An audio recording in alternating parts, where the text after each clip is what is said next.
Hello, everybody, and welcome to New Line Cagefighting 18. We will be live with the stream momentarily. Please stand by.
Ladies and gentlemen, welcome to New Line Cage Fighting 18, live from the Central Bank Arena here in Lexington, Kentucky. We have a hell of a card. I'm here alongside Dave Fournette, and Butch Hiles is here somewhere, but he's missing right now. He'll be here shortly. We'll catch him up.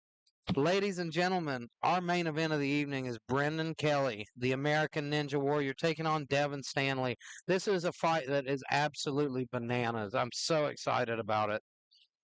You know, Brendan Kelly's a guy, he's a tenacious competitor. starting off from his football career. He's an All-American football player. Went through a catastrophic injury, lost an entire muscle in his leg. They told him, you'll never play sports again. He bounces back. Within 2 months, he's back on the field, becomes an All-American, moves on, becomes an American Ninja Warrior champion, becomes this world-class bodybuilder. I believe he holds a Guinness World Record. He does. And now he's moved into boxing. He went into boxing because he has a gym here in Lexington. Really cool place. It's an American Ninja Warrior gym. And he works with kids a lot. They do a lot of cool stuff. He dresses up like Spider-Man, swinging across the ceiling. Sees how many kids he can take on at once. COVID hit, and his gym was struggling really bad. And he thought, well, I need to make money. And he got this little wild idea that he would go compete in boxing in these tough man and rough and rowdy regional competitions in order to raise money for his gym, which he did. And he saved his gym. But now he's went from being a super athlete. We've watched Brennan evolve as we've seen him fight for us. He's a freak athlete, of course, but now he's become a fighter. Absolutely. He's a damn good fighter. And, he had the talent all along. He had the potential, but I think he just needed the time. Yeah. I think now he's put in enough time to where he's changed from being an athlete to being a fighter. Well, before the show, Elijah, we got to talk to him and catch up a little bit. And, he went on to tell us that he's won 8 titles now within about a year and a half's time, which is just a testament to him becoming a fighter. It's wild. He's been going around collecting titles like scalps, and here he looks to collect another one, the New Line title. He's already our boxing champion. He beat Zuri McAllister to win that title in a very close fight. And he's up against one of the toughest competitors we have at New Line on our roster, Devin Stanley, the Karate Kid himself. Devin's trained with Wonder Boy Thompson. He has a style that really mimics Wonder Boy's. Wonder Boy is, that karate-based style, sideways stance. Devin is very good at that. It's hard for a lot of people to deal with. I don't think Kelly's ever fought a guy with that style. I don't think he's ever going to ever come up against a guy with the skill set that Devin Stanley does, not to mention Devin's a blue belt under Butch Hiles. Devin's a very good grappler. I've got the chance to roll with him myself. So this is a crazy fight. I don't know what's going to happen.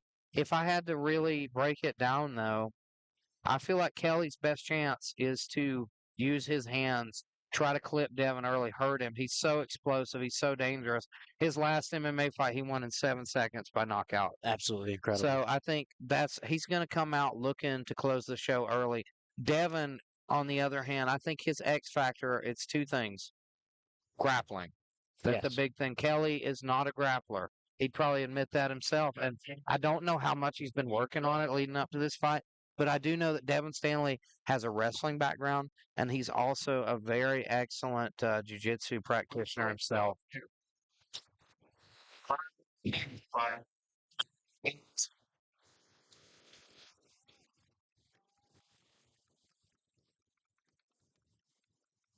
Charles Whitehead on the mic, ladies and gentlemen.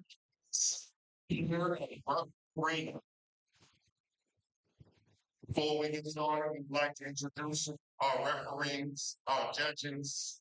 Referee Chris Pittman, Mac Jones, George Conley.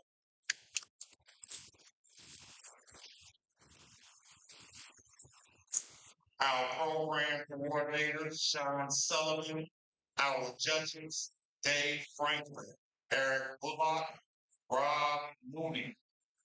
Our doctor, Wayne Tuxton, timekeeper, Cedric Jew. Commissioner on site, Matt Byrd. And our bound assistants, Cody Staley, Jerry Van Zandt. So, before we get the action started here with Rubberrator today for Cage Line Fight 18, we will have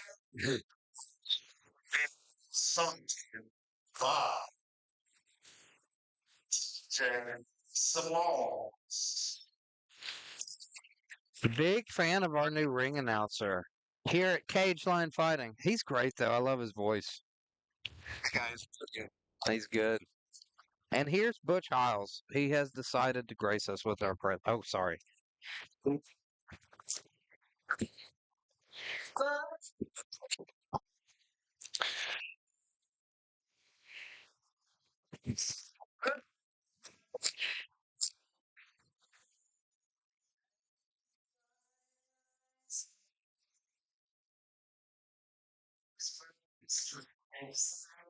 Bright stars through the endless fight, for the red watch were so gallantly streamed. And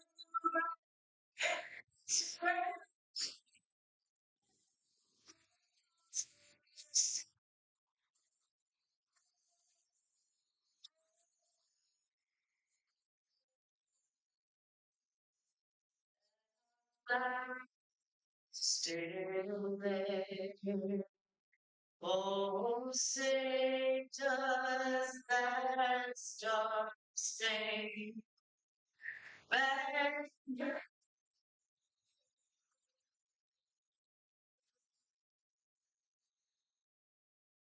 for the night and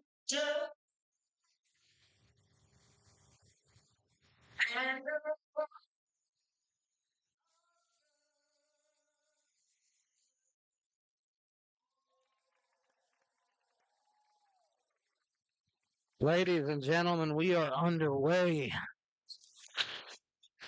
that's all. One more time.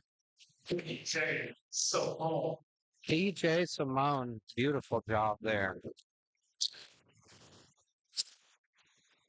Our first bout of the week will be the weight kickboxing bout. 3 rounds, 3 minutes. This one. So, guys, I was talking to our commission back there, and I have never met a commission that was more stacked, muscular-wise. Oh yeah, And those guys, yeah, and they're all brown belts and black belts and purple belts.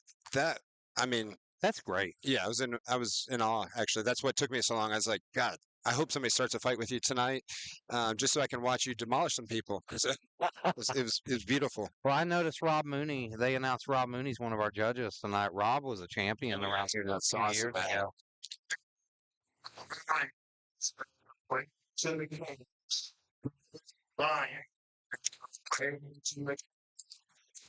Nicholas Lyons, we saw him at that last card in Catlettsburg. He was up against another Heathen Clan opponent, Yeah, Hayden Griffith. Hayden Griffith, and it looked like he was going to win that fight. He got Hayden down in the first round, had an arm triangle locked up that was very deep, but just couldn't get that finish. It looked like he didn't know quite how to finish that choke. And then he ended up getting TKO'd in the second round. But really interesting performance from him. He showed flashes of potential.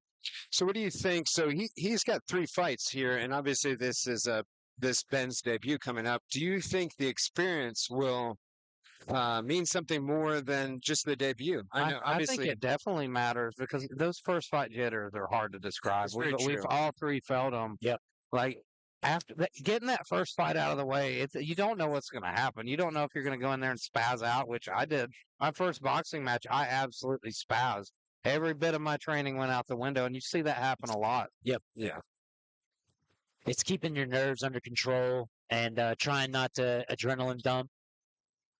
So let me ask you this, Dennis. Have you trained with Ben? Obviously you have, or I haven't actually gotten the chance to train with Ben. I know Eric Mon has trained with Ben. Yeah, Eric Mon said that Ben trains exclusively with him, but I've heard he actually trains with the Heathen Clan. Yes. Thorin Hensley, Eric Mon, all those guys have been working with him for about 6 months. He's a wrestler, has had a wrestling background in high school, and from what I've seen about him, he's a family man. He's got 2 kids. Seems like a real down to earth, likable guy. And it's always interesting when you see guys like that deciding to jump in a cage and fight somebody. Absolutely. Well, and since you mentioned the kids there, I noticed this when I was looking at Lyons there, that he's announcing they're having a baby in August, which the reason I bring that up is sometimes when you're having a kid, I know from having 3 kids, it gives you a little bit extra inspiration. Absolutely. You feel like you're Seen that fighting with for somebody. fighters. Like Donald Cerrone, when after he had his boy, he was a different Built guy a for a fire while. under him. Yeah, absolutely. Yeah. I can speak from experience. It's, you think about your kids when you're in there. You don't want to let them Absolutely. down. You don't want to come home beat up. So it does. It gives you a different kind of inspiration to go in the cage and get things done. So it'll be interesting, not only for Nicholas, but for Ben as well to see, if that kind of plays a factor. To weather the storm, yes. When we see Ben Eukers walking out now, he's got Thorin Hensley there in his corner, and Heathen Clan's newly minted grappling coach. But his name's lost to me. That's what's sad. I'll get introduced to somebody, and their name's immediately gone. Pretty bad when you're a commentator, but the fellow with the beard, new grappling coach at Heathen Clan Combat. Well, listen, man, all of us have brain damage. That's the problem. I We do know. don't just commentate, we also get punched in the face. I do know Exactly. he's a judo black belt, so I'm wondering if we're going to see some of that tutelage in Ben Eukers, see if he's up for any clinch work trips. We also wanted to mention this. I don't know how people feel about this, but I want to give New Line Cage Fighting props for putting on boxing, kickboxing, MMA, and grappling and exposing everybody to a little bit of everything. Not a lot of shows are doing that, but I think it's important. And I think it's an awesome thing. I think gives everybody opportunity to see every aspect of MMA. We're going to see it tonight. We're going to see how it plays out, and hopefully the crowd enjoys it. But I do appreciate it as a fan, not only as a commentator, but definitely as a fan that we're doing something like this. It's beautiful. Absolutely. Corner. Rounds.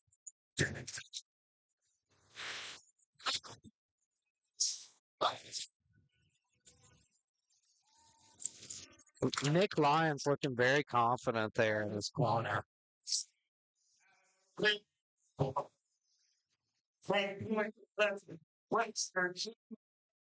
Heathen Clan.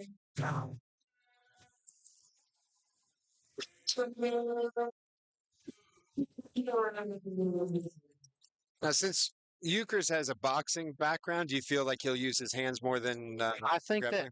he has just started boxing about 6 months ago, but that's what Eric told me. He said he's primarily a wrestler, but he said he wants to showcase that he does have some hands. Interesting. Okay. And that's the great thing about wrestling. They can dictate where the fight goes, right?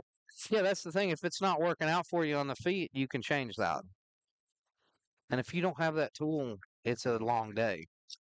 All right. We're already in the clinch early. And it And looks he both guys, each guy has an Eukers underhook here. definitely got the angle, though, doesn't he? Yeah. Eukers Now looks he's like taking gonna the win back. this. It looks like the suplex is coming up, doesn't it? He's Unless got he's that- got the arm triangle, standing arm He triangle. sure does. He's got that T position Yeah, he's here. not going to take that. He's going to take the takedown. It looks like. And it looks like he's going to. Oh, man. Good recovery by Lyons, kind of getting his hips out.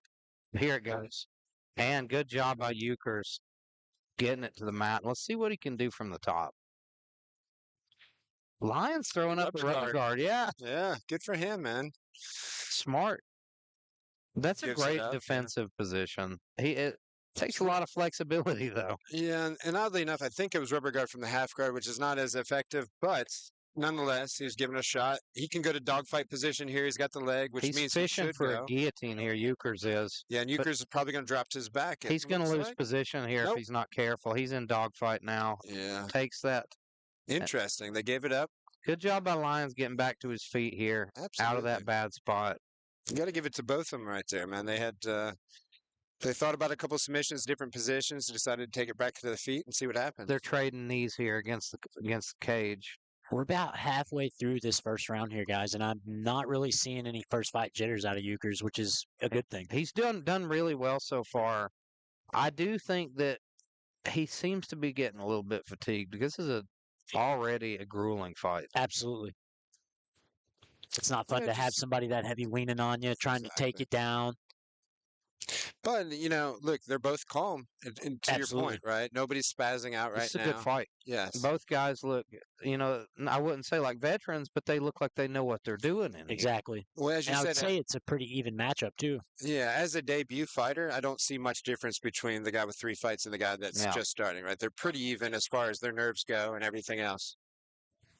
Nice knee on And the I exit think there. that's where having a good camp comes into play because I don't think Lyons has guys to train with. I think he's a lot self-taught. I think he's not in the gym a lot. And you see, Eukers has been training with Heathen Clan for 6 months, and it's paying Nice off. takedown again from He needs Eukers. to put Eukers needs to put the hooks in here. He's He's too a little high. Yeah, exactly. He's a little too high in the back. He did get the hooks in, but he can get If he shook could off. flatten him out, nice job by Eukers. Eukers looks like he's got him in some danger here. Is he under the chin? He's He- close. he's under I there. think he has it, but I'm not sure. It's very hard to see with the close. ref. Regardless, he can finish with a strong hold here. He's Oh, he's under there. If 10 he gets he's seconds. got the gable grip, this should be over. It must not be that tight if the other guy's throwing punches. There it is. Oh my God! Saved by the bell. Good job. Absolutely saved by the Yeah. bell. He looked. I thought he had him for sure. He got up. Lyons took a big. Yes, he deep breath. did. Props to to him. Lyons. Yeah, absolutely. It was Good one of those. composure. And again, those 3 fights, right? Do you think he would have handled that well before? Right? Absolutely No, not. Yeah. That's a And- little bit of the veteranship there. But props to Eukers too for not going too crazy. He took Yeah. his time, right? Yeah, I agree. Now, the big thing to watch in a fight like this with guys who are just starting out is their cardio between rounds. True. Very true. Eukers is breathing pretty hard.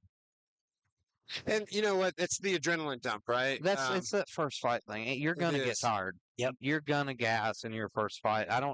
I mean, it's hard to see a guy who can go 3 rounds without that adrenaline dump after the first round. Yep. Because it's just so much pressure, so much emotion. This second round is going to be good because, like you said, it looks like Lyons are going to recover pretty good. He's got his stamina back. He looks Eukers good in the looks good corner. as well. He looks confident.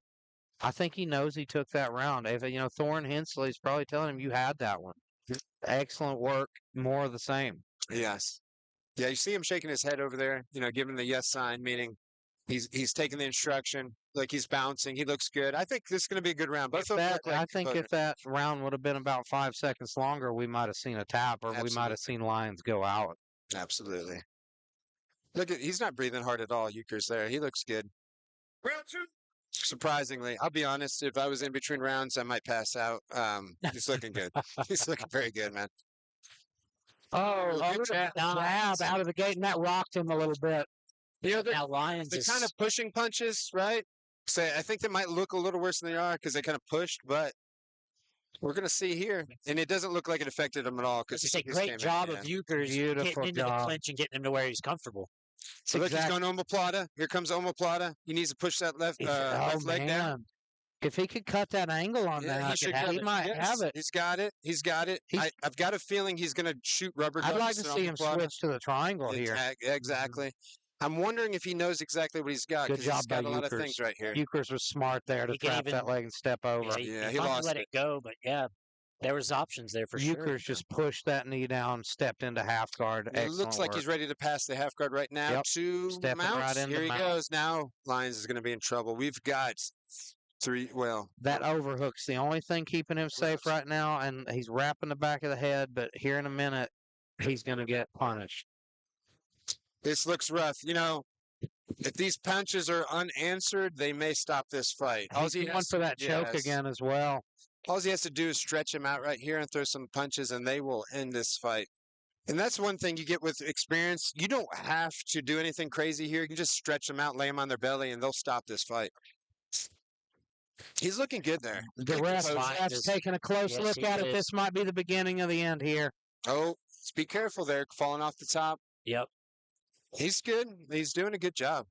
he's hanging on to position. Lyons The has ref's defended really himself taking that a he's look not here. moving. Nope, you And that's- got to try to advance position, or the ref's going to stop it. Absolutely. Lyons needs to cut his hips. I would let him have him Look, on again. And Lyons, There we go. Oh, Lyons, the back, maybe.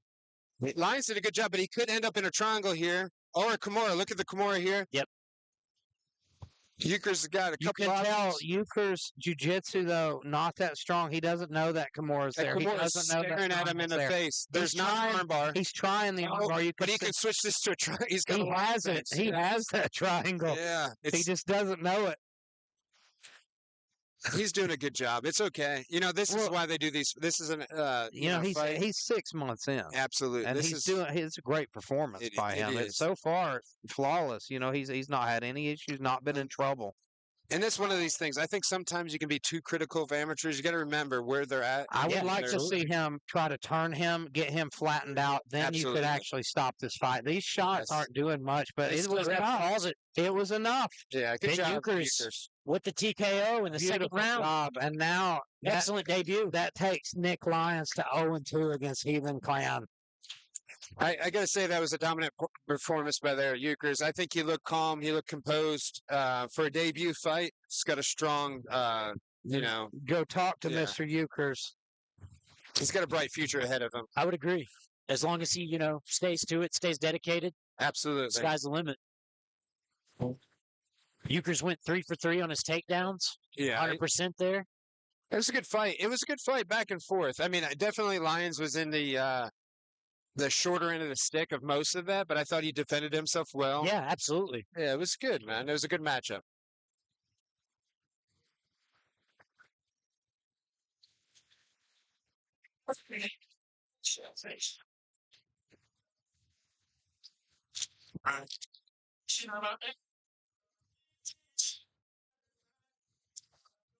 So, Dennis, do you train at Heathen Gym, right? Or Yeah, I go sometimes- I go out to Heathen every now and then. It's a little far of a drive for me. And then I bounce back to Tartarus with Eric Swan and those guys. But yeah, I've done a little training at both. So are they, correct me if I'm wrong, are they just now trying to get their Portsmouth gym going? They've finally gotten everything in order. It was kind of, they threw some things together and made it work, and now it's really starting to evolve. Yeah, it looks like they're getting a strong fight team put together.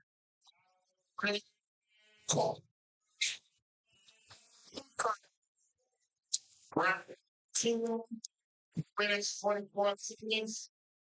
Referees not 2 strikes.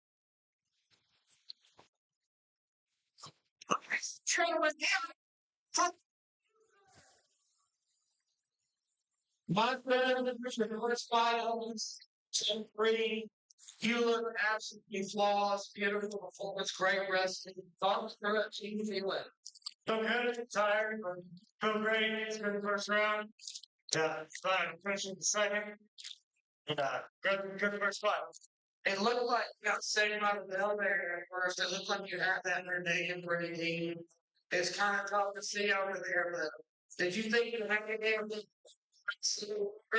I knew it wasn't fully sinking, but I thought if I went a little bit longer, the basic training is better now, or we're sinking it better. So what's next for you? Back to my coaches, thought for what's next. Get in here again. Ladies and gentlemen.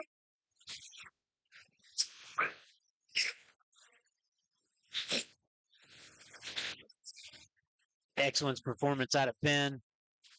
And this is going to gear us up So- for our second bout of the evening, Butch. So how do you think the crowd will react to Hunter Preston here being out of UK? I think he'll get a pretty good hometown ovation, if I were to guess. Yeah, this should be amazing. I wonder how his training's been going out here in Kentucky.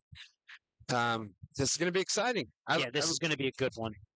So Elijah, another great interview by you, Elijah. But what we were talking about while you're gone here is Hunter Preston fighting out of UK here. This should be a huge ovation for him. Such an amazing thing. I look forward to seeing the crowd react to this fight. Hometown guy, don't know too much about him. But he's going against another Heathen Clan guy, right? I mean, Yep. I actually got the privilege to commentate some of TJ Arthur's other fights in Ashland, and the guy's got good stand-up. I think he's really going to fit well into kickboxing at 145 pounds, and I think he, with a good win here, he could be a force to be reckoned He with. likes to kick. I watched his last.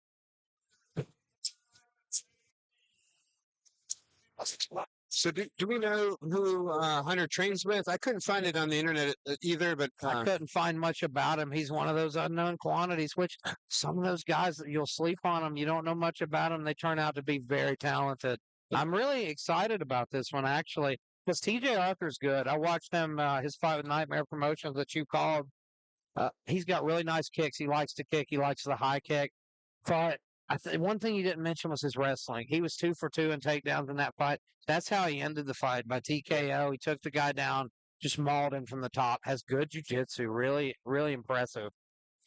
Well, and Hunter's got he's 1-1, so he's got 2 fights. I would like to see, who they were against and what, because he's unknown quantity. We don't know who he trains with. But the reason I'm asking that is there's a lot of quality gyms in Kentucky. Oh, yeah. I know there are a lot of hybrid MMA guys on this card. Sean Stefanik's gym. That was my guess that maybe he's with Sean because a lot of kickboxers out of that gym. That's Sean's base. Okay.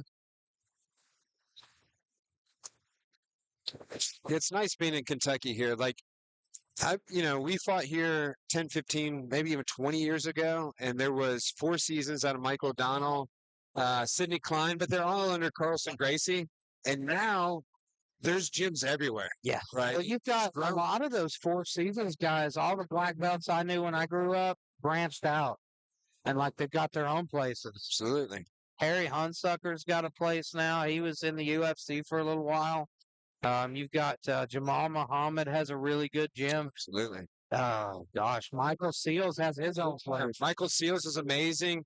And of course, in Louisville, Derby City with jiu-jitsu. Yeah, I mean, amazing, how far Kentucky's came in a short amount of time. I really felt like that Kentucky was way ahead of West Virginia as far as like gyms, combat sports. Like Kentucky, people sleep on it as far as jiu-jitsu. Yeah. There's a ton of gyms here. Yeah. There's a ton of people to work with. I was lucky enough to grow up in that environment, going to the 4 all the time, meeting all these dudes, getting to, know all these talented fighters here. It's amazing what they've come. I mean, props to them. Props to them. 3 rounds, 3. Sorry. Kickboxing. Quarter. 2 minutes. I'm not saying Preston. Something. Quarter. Rings. Quick. Tags. Wait. 1, 2, 3.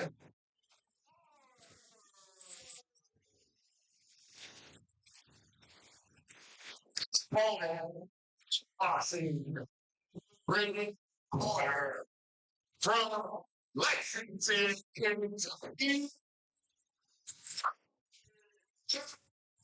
Yep. It is, Butch. So, are you?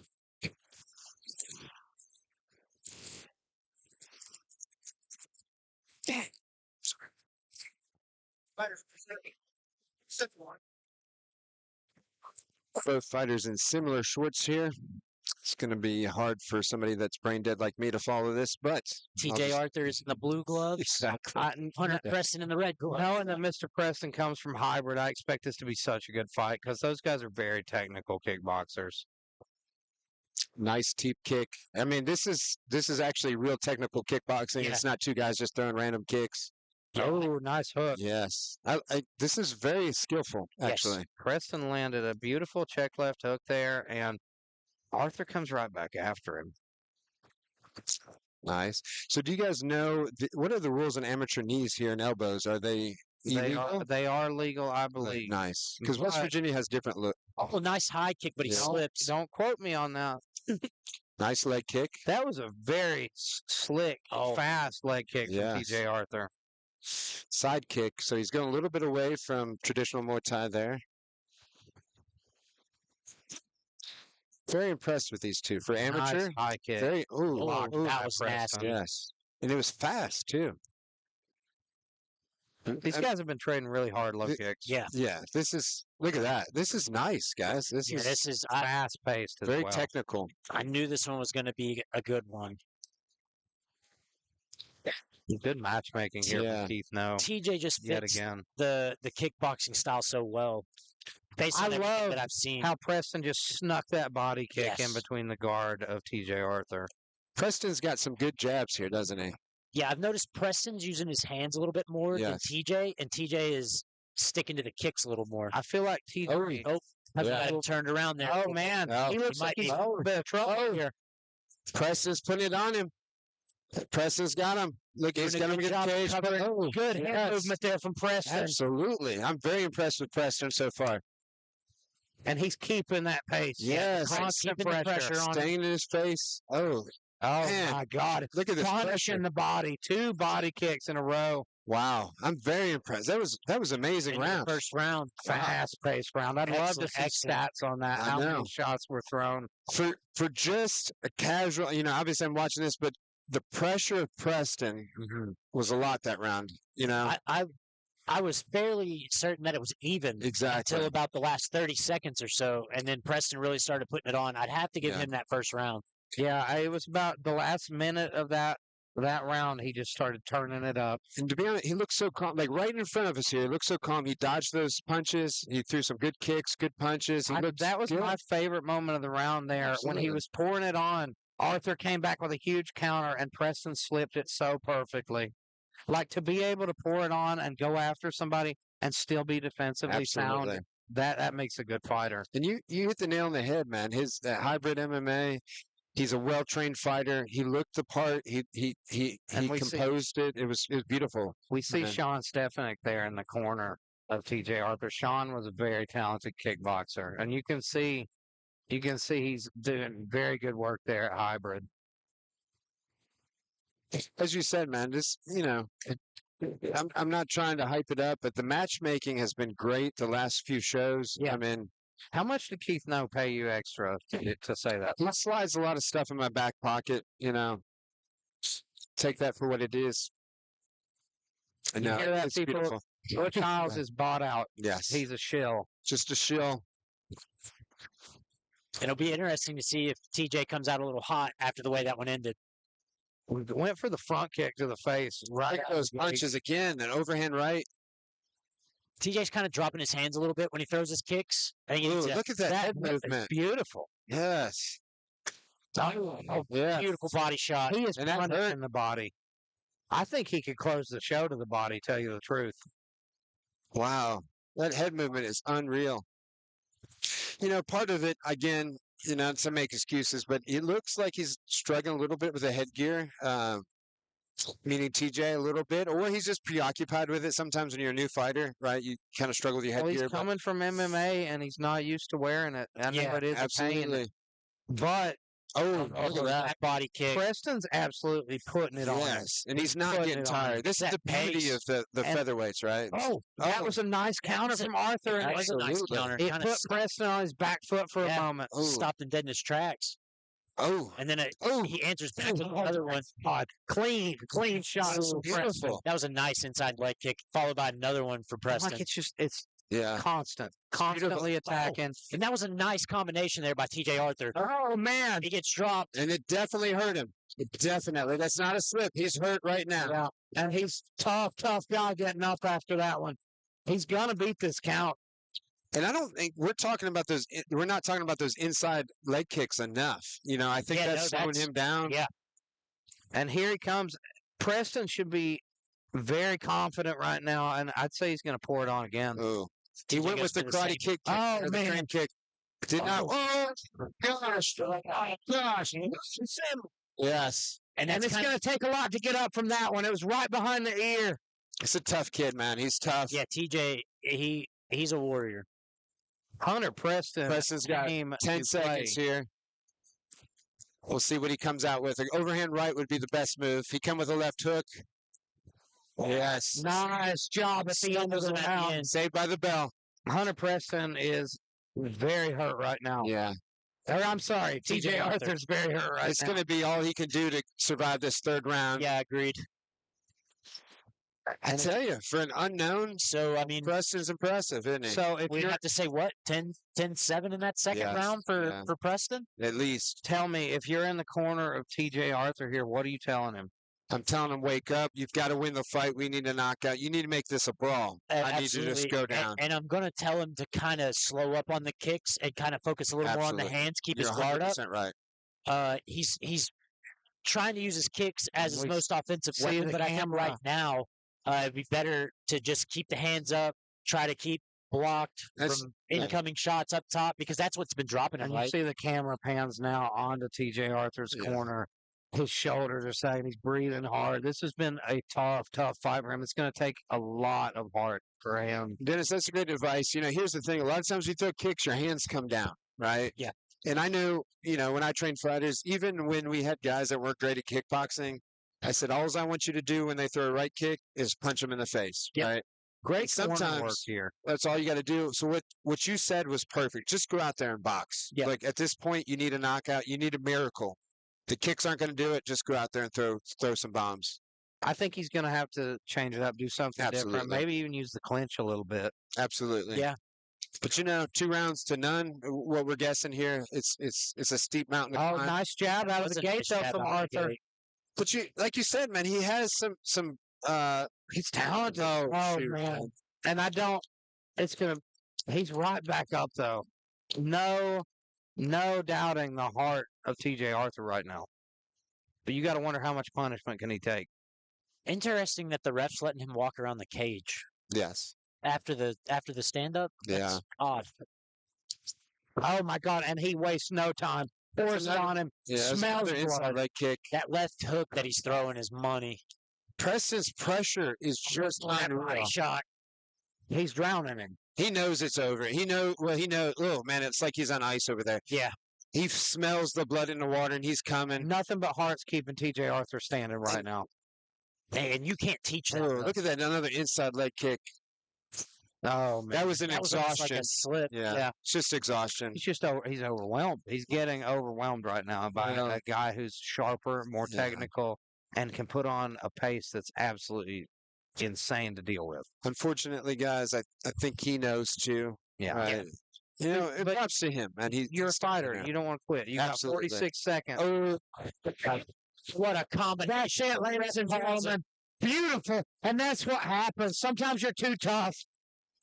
Absolutely great shot by Preston. Oh my God, he hid that high kick so Yeah. perfectly. I look forward Stuck to it your right interview in. with Preston, man. That was beautiful. Yeah, I think we found a diamond in the rough in Preston here as far Absolutely. as us, man. He looks Yeah, beautiful. we knew nothing about him coming in. But like I said, some of those unknown quantities will surprise you so You much. hit the nail on the head He there. did. What a performance. What a performance. Yeah. Unofficially, I had him for 5 knockdowns. True. And he He's- doesn't look tired. No, he doesn't. No. I mean, to keep that pace for 3 Yeah. rounds. I Wow. mean, I'm impressed. incredible. On paper, we couldn't find nothing about him. I was thinking he's just a local hero. I didn't think much. But my gosh, his Yeah. skill was beautiful. He comes from a good gym. He mixed up his kicks with his punches. He put the pressure on. He just never let up. I mean, No. I really can't say much bad about that fight for him. Yeah. Um, Absolutely. and the other side on TJ, look, he might have been a little bit overmatched, but he fought his butt off and he did everything he could do. You got to give him props as well. Well, and like I said, you can't teach heart. That's something that Exactly. you're either born with or you're not. And 100%. TJ's got it, man. Yes. Standing Let's by for our official decision.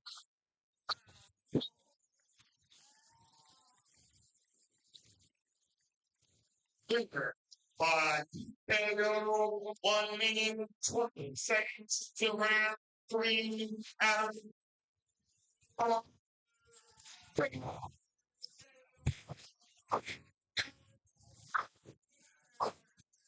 So Elijah's thinking this is going to be a beatdown.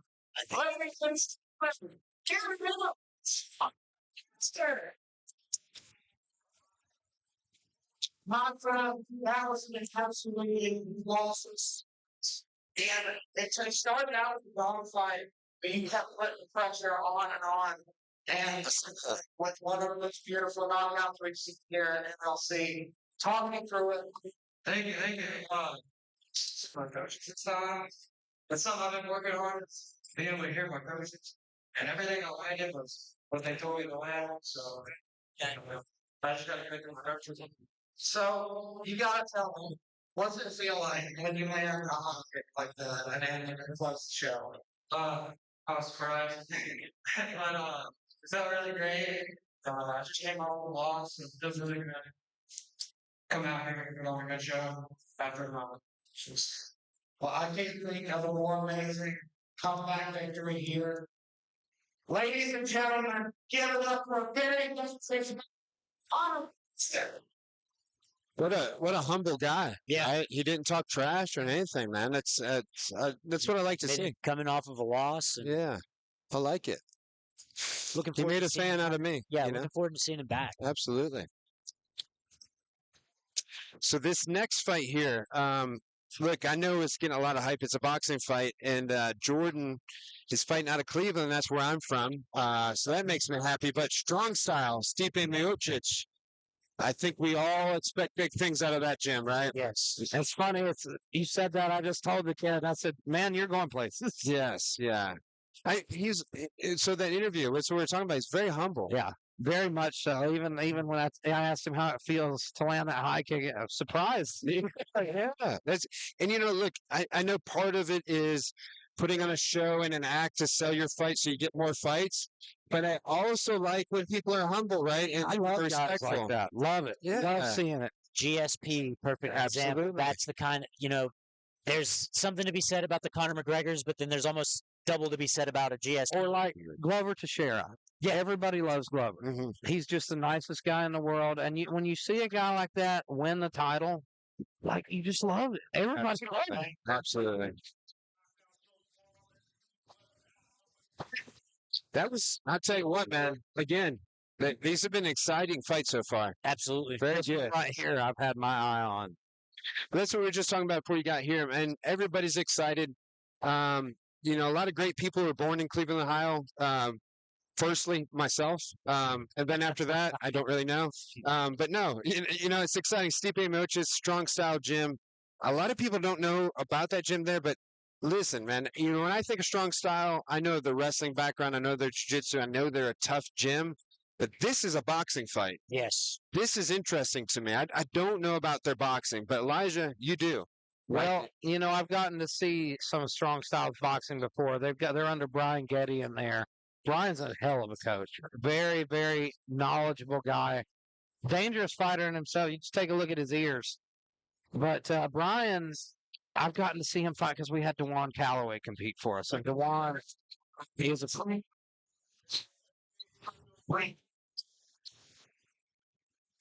Dewan's a guy who could legitimately make a world title run at heavyweight in boxing. He's very scary. And here, John Grazowski, absolutely inspirational guy. I saw a photo of him today that Brian had posted. About 4 years ago, this guy looked like a different person. Let me see here. I'll pull it up and show Butch here. This is John. Holy moly. For people that can't see this is ridiculous. Absolutely amazing transformation. Kid was very heavy, and coming out of high school, I think he wanted to change that. He's been training for 4 years at Strong Style. He's made a complete physical transformation. He's competed twice and won gold gloves twice. He's competed in the national championship for USA Boxing. Very accredited amateur career. So, again, for people that didn't see that picture, we're talking about an overweight guy that now is this picture of perfection that also does not have loose skin. And who was the guy in the UFC who was Joe something that they always talked about that fought at 170, that I know exactly. blonde-haired guy, right? But anyway, same thing. Jake Collier was that way. Yeah, and it's amazing when you see somebody make this transformation. And not only that, they don't have the loose skin that, it's just... It's hard. It's insane. It's hard to lose that much weight and be firm and tight. Like, he's put the work in. That's what it's a sign of. Like, the dude's been working hard. And I have a feeling... we've not talked about his opponent, Joe Thompson. We saw Joe at our last card against Zane Fry. He took a very bad knockout loss. But he showed signs of he's a tough guy. He's really tough. He's more of a brawler. From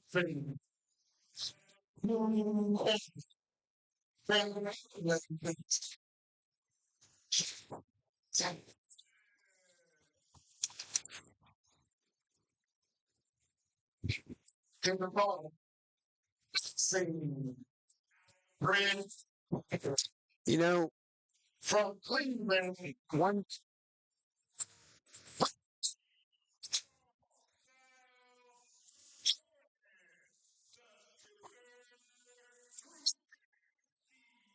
one thing that people don't understand is, Jordan, who used to weigh a lot, you've got to carry that weight around. Oh, it gives you a lot of power. Exactly. So naturally, you're carrying 300 pounds in your legs, your body.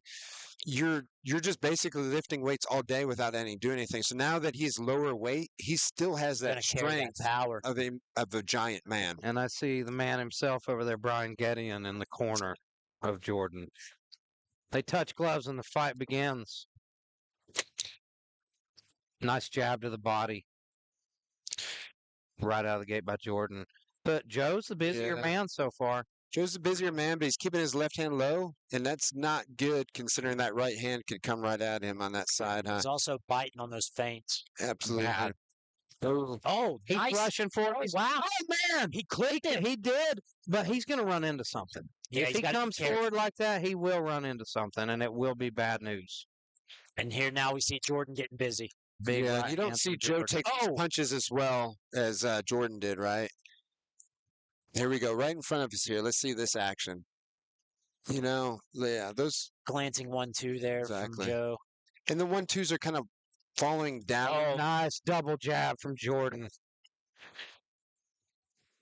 He's getting comfortable now. Yep. He's feeling him out. Really starting to find his groove. Nice jab to the body there. Nobody's working the jab that much, right? Oh, that's it. Downstairs. Oh, Came up man. top. And Joe keeps his feet. He stays strong. That was a big left hook Yeah. from Jordan. And we found out in that last fight against St. Fry that Joe Thompson's a tough man. Man, Jordan's putting it on right there, Here isn't he? comes Jordan. Yeah, but things missing now. It's not a He's- bad round. Jordan's chasing him too, though. Oh, If Joe that could, right hand. if- Right behind the ear there. if Joe could catch him coming in, it could change Absolutely. the dynamic of this fight. Good jab there from Joe. Joe's head Nice movement's left hook. not the greatest. It's Oh. not bad, but it's just not the greatest, right? Like, there you go. See, he's Oh, just yeah. covering up. Yeah. Yeah. I think the Drops difference him there. between a big difference between Joe and Jordan, Joe loads up on everything he throws. He Absolutely, throws yeah. as hard as he can every punch. Jordan's not doing that. No. Jordan is just throwing his punches. He's boxing. But I would even argue that knockdown wasn't the greatest punch, but he knew something was coming, right? So he just kind of folded under pressure. And that might have been a smart move by Joe Thompson. Absolutely. Now that hit him right on the chin. Yeah, that was a nice left hook. It's good jabs, though. So far, Joe Thompson's chin has held up, though. It's good. I mean, he's got it. What he's missing is just the head movement, right? Oh, big body shot. Ooh, And I believe that shot in the Yeah. body hurt him. he's getting tagged now. And that's what I'm saying. Defensively, he's just missing the. Oh, my God. Oh, they trade. They traded there. That was a beautiful trade. But you see that But now- uppercut that Thompson landed, he didn't Oh, have his no. hips in it. Yeah, there's just not a Jordan's lot of gonna- defense. I look for him to go down here again in a second. Yeah, Because his looking defense is just it's turning looking his head. very Yes. bad. Looks like the beginning of the end Jordan here. puts him down yet again. And the And he's sound saying, ends there. Again, the difference here is the amount of defense. I think their offense is, I wouldn't say comparable, but it's not that far off. It's just defensively, there's no head movement, there's no duck, there's no bob and weave. He's kind of turning his head. When he turns his head, he gets hit. I'll right? say Tell it that now. technically, Jordan is the better. I would be very shocked to see this go to a third round. I would be very shocked if Joe can withstand this punishment for I another agree. round. I think Jordan's found his range. The pace in the Yes. setting is also He's not rushing unbearable. either. Like you see, like he's not putting on a pace that he can't sustain. right. Yes, He's fighting smart. absolutely. The first 30 seconds to a minute was finding the range, finding the cadence, and then he found it, and then he just hunted him the last 30, 45 seconds of the round. And right? we see my friend Lee Spurgeon here in the corner of Joe Thompson trying to give him some advice. Lee's got a quite extensive pro boxing career himself. He knows his stuff. But how much can you give a guy that's up against? It's a bit of a mismatch. He's up against a guy who's very tough, even though it's his first fight. Joe's more experienced as a pro, but this young guy is a killer. Listen, I got to give it props too. I mean, I know I say this all night, but even when these guys are kind of outmatched on paper, they're still game fighters. Yeah, Joe They know makes it everything a they fight. got, That's the thing. He made it a fight with Fry. Like Absolutely. it's a strange thing. Like you don't see him get discouraged at all. Well, the first one out to the middle right there was Joe Thompson, right? As soon as the ref said go, he was That right there in takes the a middle. massive amount of Ooh, heart. wow, Oh, what an man. uppercut. He walked right, and he ate it like candy. Yes. And just keeps standing there, staying in front of him. That's got to be a little frustrating. Tough guy. This thing, you get a guy like that with good coaching, he could become a very Absolutely. talented fighter. Again, it's just defense. When I'm looking at him right here, like, look, his punches look fine. It's just he's not moving That his head off defense, yeah. the center line. He starts getting punched. Oh just my gets God! felt. And it's getting bad. And he takes Oh, a knee. another one. He was just way ahead of him. He was, Yeah, quite honestly, that knee was good, right? He didn't take a lot of punishment because he took a and knee. look at that! He And just gets jumped in the air and threw his hands in the air and yelled, "Woo!" Yeah, he knew. But Look at him! yeah, No question in his heart. but you Ever. know Jordan's coming for him now Yeah. because he smells the blood in the water, right? Here he comes. Well, I think Joe Thompson's doing that as much for himself as anything. Trying to Absolutely. get himself mentally in there. Look at his footwork here, meaning Joe. Oh, man. Yeah, Oh, see man. how Joe's stepping back. That's Jordan not good. Grazowski is Oh man! Yeah, it's the beginning of the end. really putting it on him. I feel Joe And feels the we pressure. see Matt Jones call that fight. Great job by the Yeah. referee there. I Yeah, agree. I agree. No, I agree. That was a good call.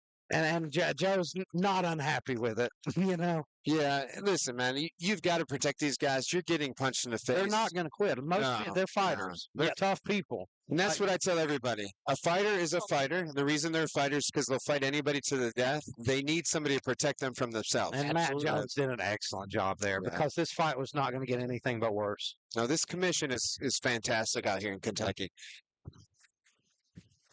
And again, I can't say enough about the commission. I went back there and talked to him. Very knowledgeable. This is pretty rare. You might have a good kickboxing commission that comes to MMA, but they might not understand the groundwork. These guys are all purples, browns, black in jiu-jitsu, extensive background in stand-up. This might be one of the best commissions I've seen us work with. I mean, Yeah. solid. And they know when to stop a fight, when not to stop a fight, who to have in there, not to have in there. It's great to work with such a good crew. Yeah, I agree. And it's also nice when they're knowledgeable, like you said, and they do know the things that are going on and they're not calling things too early or misjudging. Absolutely. Not that we've had to see the scorecard yet, but it's great to know that knowledge lies within the Yeah. commission. And you saw right there was no argument, right? And that's good from the fighter. Like, he's a little mad, but he knew. Look, he Yeah, was outmatched. Outmatched. And the point is to protect him from himself so that his next fight, he's not less than he was today. Right? Exactly. That's the problem sometimes when these guys go through wars. They're not the same after. Nope. Right? And that's sad. There are some Yeah. fights that take that out of you. Absolutely. You miss a chunk once you get out of there, and I think Joe will learn from this and he'll come back better. And let's, again, props to Strong Style. What I know of Strong Style besides Stipe is a strong wrestling background because they're from Ohio. They're from Cleveland, Ohio. Those guys are hard-nosed. They're good grapplers. They're a good MMA gym. But today they showed they're a good boxing gym. Yes. For your winner by KO, 1 minute, 14 seconds to round 2. And the winner,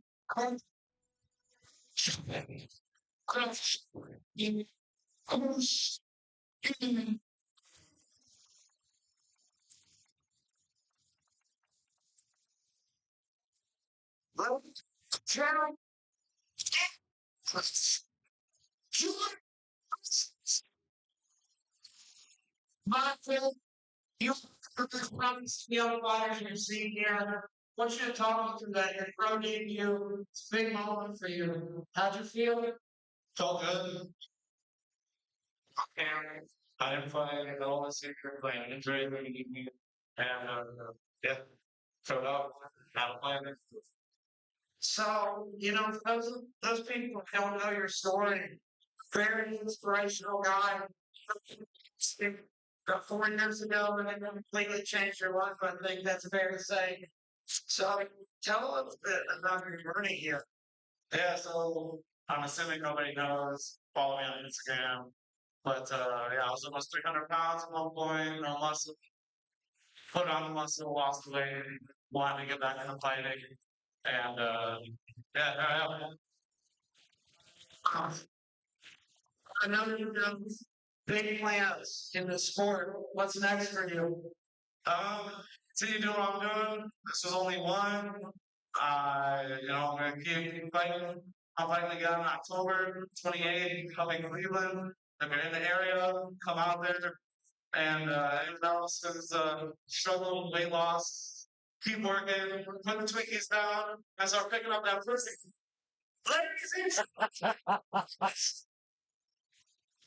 Quite the closing statement there from the shooter. Yeah, I don't even know what to say to that.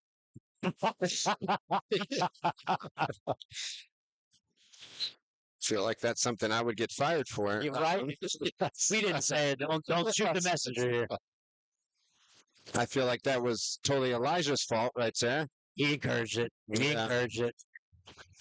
Did you have a note on your hand to tell him to say that, Elijah? They paid me a lot for him. Yeah. Perfect post-fight interview, though. Absolutely perfect. I'm going to point my finger like this so that Rick takes a picture and it looks like I'm telling you something.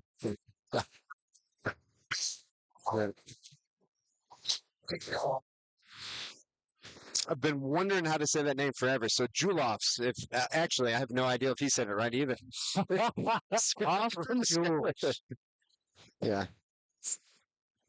Now, if I'm not mistaken, Elijah, wasn't he supposed to fight on our last card? Yes, he's had 2 previous bouts canceled. He was supposed to fight Griffin Key and Marlon Carter. This guy's fighting out of Parkersburg, West Virginia. He's a doghouse guy under Mike Shepard. So, and I've got a lot to add to that. So, I grew up, and what started me in fighting was Mike Shepard, actually, under Leon Ramsey, who is the current athletic commissioner of West Virginia.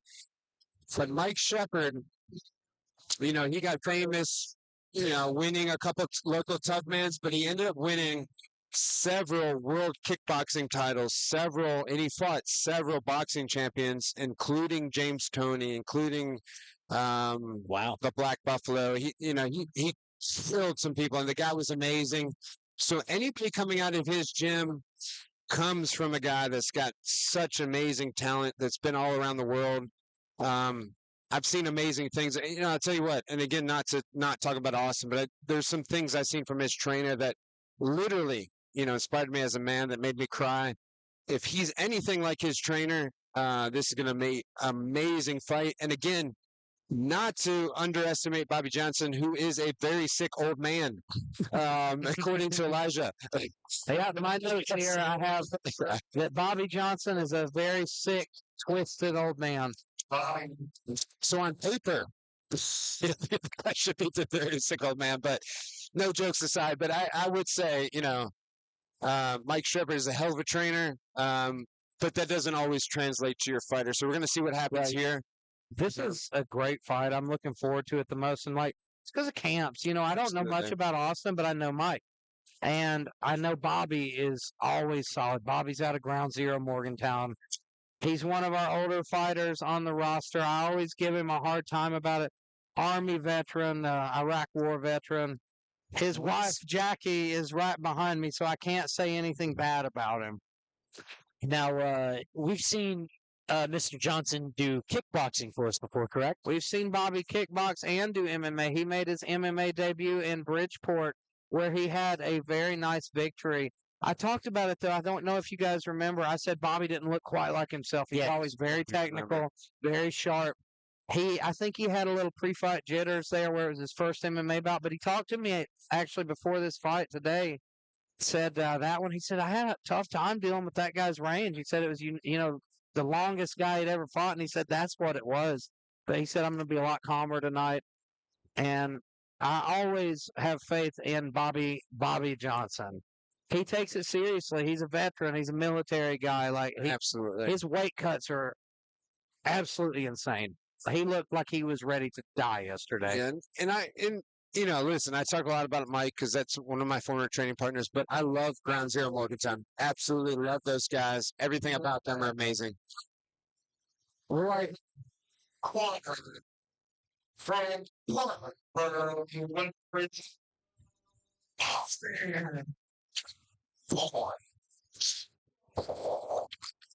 I feel like you said something about Bobby last time. Was he fighting? You get out. after winning from the corner. This is time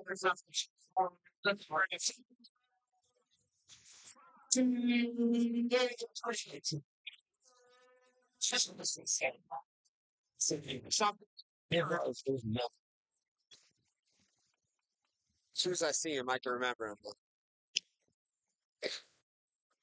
So physically, these guys look pretty similar. I'd say it's really all going to come down to technique. But Bobby is much, much, much older. Got to throw that in there. And he's very sick. Yeah, he is very sick. I don't. You know, There we go. all jokes aside, this is one of the best fights of the night. And I think it'll be one of the most technical fights of the night. Do you look for either one of these to shoot a takedown here? I'm watching it. Now, Bobby's a striker. Okay, well, there we go. There we go. Do we see? Oh, Bobby's got, No. Bobby's got a nice deep underhook there. Yeah. Nice job using the cage to get back to both feet. Grappling is not his strong suit. He is much more comfortable on the Well, feet. he's wants to definitely be got on the this feet. one stopped. Look at Nice that. job. He But gave up on it though. Jules hangs on that single leg. Very good job. And listen, he came back. That's pretty common. Listen, sometimes when you stop a takedown, you cannot start striking right away. And it's make sure you've interesting. stopped it. The first fight we saw Bobby in MMA, his opponent was a striker as well, so we did not see that hit the mat. I've yet to see Bobby grapple. But Nice low kick by Bobby and a 1-2 to coming follow from it. Ground Zero Morgantown, you got to assume his grappling would be very tight, right? Bobby is actually a kickboxing coach at Ground Zero Morgantown. Okay. But they're He- teaching him some jujitsu, though. No, That's, they you don't know. teach him. They said they refuse to teach him jiu-jitsu. Well, he is old. He's too brittle. Yes, that's very true. These guys, yeah. Nice. Oh, that's a very good low kick. Very nice. And listen, he stopped the takedown like it was very good. That was Some of good those looked takedown. very tight. Like I thought that was over when we were joking around, but he Bobby stopped it. looks a lot more like himself than he did in his last fight. He's calm and he's sharp. Absolutely. Like Bobby's a very sharp fighter. Everything you see him throws technical. His first fight ever, I thought he was a veteran because he was just so calm, so collected, and so sharp. Jules is looking Well- very good as well. I'd like to see him go back to that wrestling. But I will say that Austin, look, even there, look, he doesn't block the kicks very well, and even when he throws the kicks, they don't look like. That's it. Beautiful timing. That was incredible timing on that double leg. Nice double leg Now kick. Bobby settles in. Oh, look at that! Look at that! He's got the angle there. Nice angle, but he lost it. Oh, look at that! Look at that! Nice job by Bobby Bobby. Johnson You back to can't his keep feet. an old man Yeah. down. Bobby's proving that jiu-jitsu just doesn't work. He just stood right back up. It's That's that old impressive. man strength. No, that was actually beautiful technique all around by both of them. I know we're it's that joking stiff, around, that but stiff arm. yeah, it was beautiful actually. Beautiful job. Bobby's looking very technical tonight, and so far he's winning this fight. And here's what I'd say: Austin, so far in this fight, his takedowns look beautiful, but his control does not. Right. He got a great takedown, but he didn't know how to finish it right there. So far, again, You've just got to so far. settle into a good spot. You got to Yep. sink down, use your weight. Takedowns are really It's only such wasted energy. Earn that takedown and then have the guy pop right back up. right. But that being said, it's going to be a tough round to judge when you got a guy that took somebody down a couple times and you've got a pretty even fight on the feet. How do you judge this round? That's a tough one. It's very I tough. mean, in my it personal depends on the judge how they Very see tough. things. exactly. And I will say this again: I was hanging out with all of them. They're all jiu-jitsu judges. Yeah, I bet you they're going to be heavy on the ground. Could be. right? could be. But I'll tell you this: like he established no control time and Absolutely. did nothing with the takedown. I think it's a big thing. You have to do something with a takedown. I was just about to make that Yeah. point. Like if I were a judge, takedowns obviously they mean something, right? If you can Mhm. control the guy or you can go for a submission attempt. But like in this situation where we just saw Austin take Bobby down, Bobby immediately sprang back up. I can't say that was effective. You make a good Grappling. point though, Yeah. because that was in the eyes of judges. That's a very close round. Yeah. But yeah. If we call the stand-up even, and it was pretty even, do you rate the takedown as a win? Right. It's going to be a tough It's- one, and we're yeah. going to call this. I don't know. Yeah, I'm going to call this. I don't agree. know. I agree. Maybe a draw, right? Well, that's the thing. for us, You'll because see a it lot doesn't of matter. fights right? though. That first round is even, and then you'll see one guy or the other pull out and Absolutely. start really, really coming on. So we'll see if that happens here, or maybe it's going to be neck and neck this whole fight because it's a good match. I would love to see Jules really double down on his wrestling though. Mhm. That's the thing. You could tell that he wants to wrestle. He's waiting for the takedown. He's waiting for a good feint, right, to get it to the ground. I tell you what, another well-matched fight. This is very interesting to watch. It's amazing to see how different Bobby looks compared to that last MMA fight, though. He looks so much calmer, so much more confident. I like that. Austin changing levels here. Let's watch him here. I feel like all his strikes are just to set up his takedown. And he did it beautifully that last round. The way he timed that blast double was perfect. That's what made GSP so good. He'd get you in striking mode and then take you down. You watch his stand up here. Even his stance. Let's watch this here. He switches his stance, which to me means his stand up is not that good. Yes. Like even when he threw, he walked back, which is a no-no on stand up, right? He's switching his stance. Most wrestlers shoot with their leg forward. He's switching his feet back and forth. So when he's looking to wrestle, he's going to switch to that southpaw stance. Absolutely. Let's watch his feet there. It's a very tell sign right here.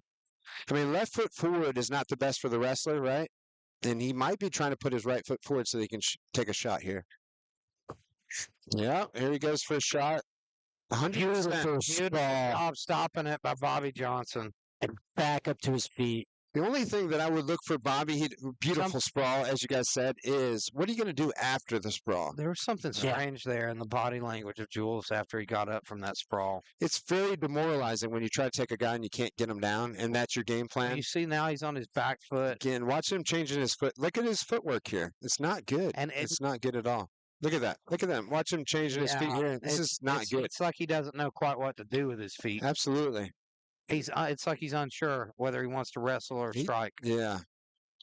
And again, he could take advantage of this. If you just watch his feet the whole time here, it's not good. Neither he almost slipped there. You could see any clinch striking whatsoever. I'd love to see Jules maybe do that. That would be a good way to initiate that takedown as well. But he's shooting from the open, and that's hard against the striker. I think he did right. Yeah. Oh my God. Oh. By Bobby Johnson. Woo! Absolutely beautiful striking. Absolutely beautiful. I love you, buddy. What a fight. Man. That was intense. Yes.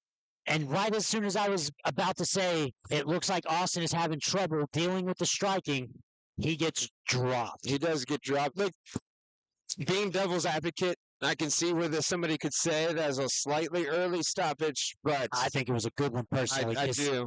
His neck snapped back. And I'd also say, look at him if you want to complain, and he's not complaining. There's the replay. Exactly. If you want to be devil's advocate, if you're on team Austin, and Austin did a great job, he is not complaining, which tells you it was a good stoppage. It was a good stoppage. Man. Well timed out, right? Yeah. Well timed out.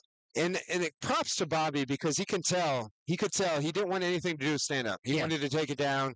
He eventually got his timing down and landed that right when he took in. I cannot wait to see this replay right here so I can watch this. I believe it was a short right hand. Is that correct, Dennis? Yeah, so here we go. He's setting it up here. Oh, no, that was not a short right hand. It was a right hook. Yes, right on the chin. Perfect placement. Yes, props to the replay team right there for a beautiful replay. Probably one of the best punches of the night so far. And listen, man, another great fight, well matched up fight. He just timed it impeccably. Yeah. Which is a terrible word for me to say. Until I said it. I will never say that word again. But anyway, it was a beautiful knockout, man. Winner of with KO. Minutes and 2 seconds into round. Your winner.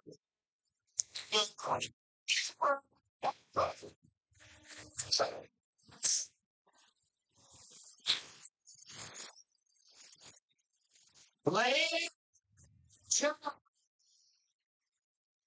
Get it up. Sit. Oh, man. And a dangerous style lobby. Johnson and That was crazy. He was out crusting.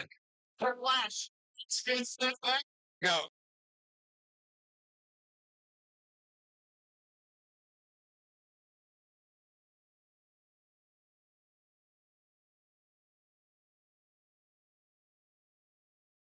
Good, man. Good job. Better. I've been wondering what. Her job time was awesome. But yeah, I'm really good. So what's nice, my friends, know you're 65 years older. Devin over time, man. Looks there. Oh, there you go. So I'm going to sit in it. Ladies and gentlemen, for the knockout, it's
To the what's outside here. All right, so we're back to grappling. Yes, We're going to jujitsu, Butch. yeah.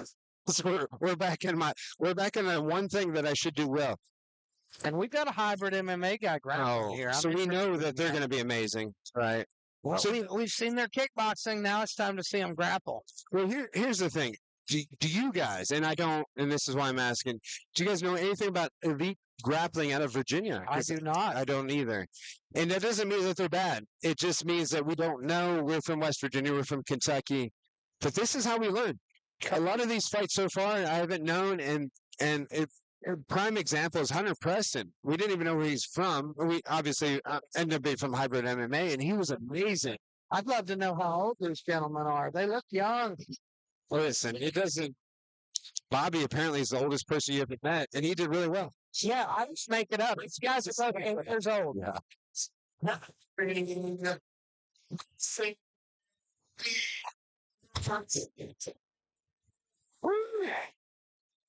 The Armored Titan. Not bad nickname. I will look.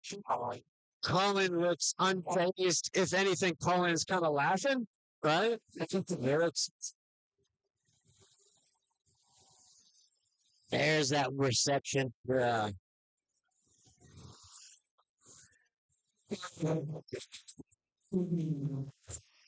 How about that ring announcer? He's amazing. First time ever doing it. He's doing a Absolutely. hell of a job. I will tell you this, that Colin looks calm, looks collective. He turned around, looked at the crowd. He smiled. Out of the two people, he definitely looks the most calm. Both going for arm drags here. Very fast paced. Yeah, definitely hand fighting, but arm drags for both of them. Okay, we got a collar elbow tie up, briefly there. Okay. All right. Double leg. Oh, what a takedown. Takedown from Colin. See him knee slice through to side control. Colin's making short work of this. Pass to side body. He's in case of Katami here. He's definitely got his hips down here. And Hess. Oh, he looks good. Okay. He's already attacking the arm. Man, he looks good, man. I will say that Colin definitely looks like he's got control here. Looks most calm. Looking like he's working on that arm triangle. Scarf hold. With his right arm that he doesn't need to be doing. I don't like this position, though. I really am not a fan of the scarf hold position. No. You can lose that back position. It's wide open. If Hess could pop his hips out and start trying to take the back. There's definitely some opportunities here. He's not keeping his hips down as well. Listen, this comes from guys that are watching, commentating and not out there, but his hips look good there. I think Colin's in a much better spot now. Absolutely. Much safer spot as far as positional. Absolutely. Listen, he's looking to get position before submission here, so he's settling in. He's looking to see what he can get. He's taking his time. Here's the only thing, the criticism that I have, which is not much of criticism. He should have his right leg here. Now that he's in case of Katami, he's fine. But he should be a little bit tighter on the ground, not given much space. So that, I think that's a very subtle thing that higher level guys like can right do. there. He can get his hips in there. To Right there. be heavy. To actually be heavy. And that's it. This hip right here that I'm worried about, right? He's not doing a good job of keeping this knee to his hip. If that guy could cut that right in, there is he could not good probably technique. recover a half guard. But listen, they're good. I think that Colin should have his right knee. Nice. Oh, man, he almost rolled had him. that reversal. Almost rolled him. Yeah, so Colin definitely, if I was Colin, for example, I would keep my right hip to his knee. That keeps the shrimping ability so he can't re-guard. So if you have your leg out, so look, like this is what we call a naked half guard. So if he put his leg over, Anderson Silva was really good at this. You can put your leg over and then kind of get half guard back. Yep. That was the only criticism. However, again, Mason's not really doing anything to recover guard, so he's fine either way. This is what we call a case of Katami. Listen, they're both doing a really good job right now. It's hard to get a submission, especially in the first couple minutes here. And no gi. There's I'd say if both of these guys are used to gi, there's so fewer options. And if you notice here, Mason here is keeping his hands together, which is keeping his arms away from arm bars, key locks, Kimuras, everything that. It's very defensive. He's not really doing anything to get his guard back. He's looking for a Kimura there. But he's also got the head. If he goes to north-south. Yeah, he absolutely is. He doesn't have the angle. No. Crowds are getting excited, but he's close. He's close. He's got some stuff. I'd like to see him go for that arm now. Absolutely. Here's the other thing he could do. If Mason goes ahead and goes to his belly down, goes to his knees, he'll have the guillotine, right? I wouldn't recommend that because you got to go to guard and give up the top position. But he also does have that where he has the head wrap here. And there comes the guillotine. We were just talking about. Flags up though. He 100% set him up for that. So that may be. There it is. He's tapped. Yeah. Absolutely beautiful. So that's his move, as we said. Got ref a second or two to see the tap. And I get it. He set him up for that for a long time. He let it up. He let him go to his knees. And he took the guillotine, just Very as we're nice. saying. Very nice job. Butch called it. It makes me look smart. It's like He looks really It's good. like you're a black belt or something. Yeah. Well, the black belt's going to go watch my 14-year-old take on a 17-year-old next match. So I'm going to go walk him out so he doesn't feel that bad, and then I'll join you guys back. Sounds good. All right. It's a good match. All right.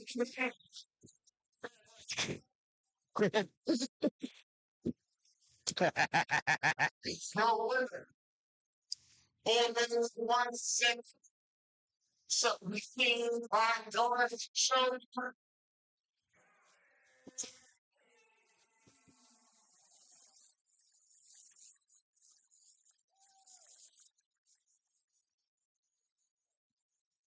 I think Butch only wanted to walk out his fella, so every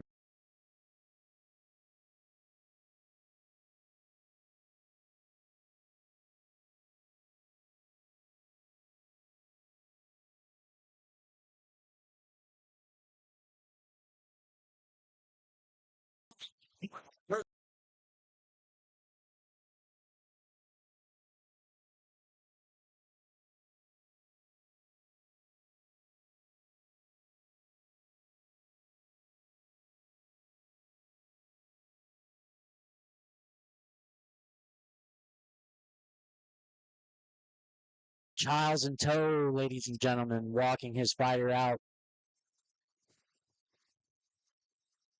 And that takes a lot of guts for a 14-year-old to step up and fight a 17-year-old, even in a grappling match. Yeah. I used to do that when I got started in jiu-jitsu. I was 15, and I'd go to these tournaments, and it would be grown men. It was scary. Yeah. So there's definitely, and to do it in the cage here, the pressure's got to be through the roof.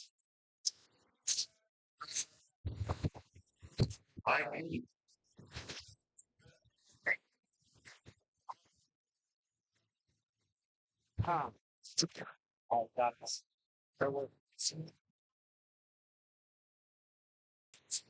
And ladies and gentlemen, we apologize for any audio issues we've been having. All right, guys, I'm back. So Dennis, so you guys know, I don't know what you've been saying, but he's 14 years old. I like to walk out with our guys when they come down, especially a 14-year-old. He's real nervous. And imagine, Is it just an ego thing? well, it's just, I just wanted to show off the suit, Butch. You don't gotta lie. that is very true. But imagine being a 14-year-old pulling up to Rupp Arena in Kentucky. It's a legendary facility. You come here, the place is legendary, the place is beautiful, and all of a sudden the realization comes in like, hey, I've got to get in the cage. That's what we were speaking about. And to do it against a guy who's 3 years older, Exactly. it takes a lot of guts. And he's got man strength. Yeah. Right? This is a 14-year-old kid that's a yellow belt in jiu-jitsu going against technically a man. He's not 18, but he's 17. Listen, this is going to be interesting. We'll see how this goes. Obviously, It looks like Dakota, though, has the size advantage. absolutely. But you know what you were doing when you were 14? I was slaying. I was not doing this. Right, exactly. This is going to be interesting to see.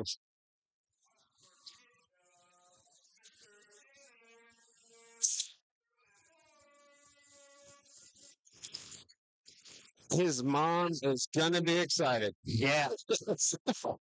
Yeah.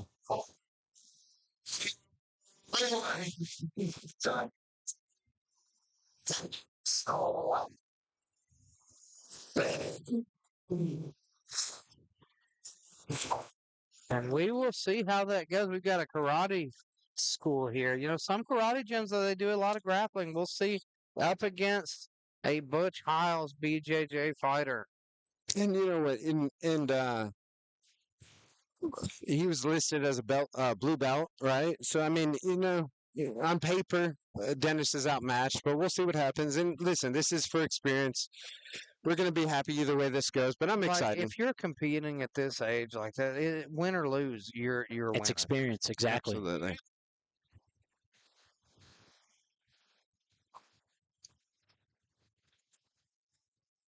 And these guys look good. Both of them hand fighting, digging Dennis for has that hooks.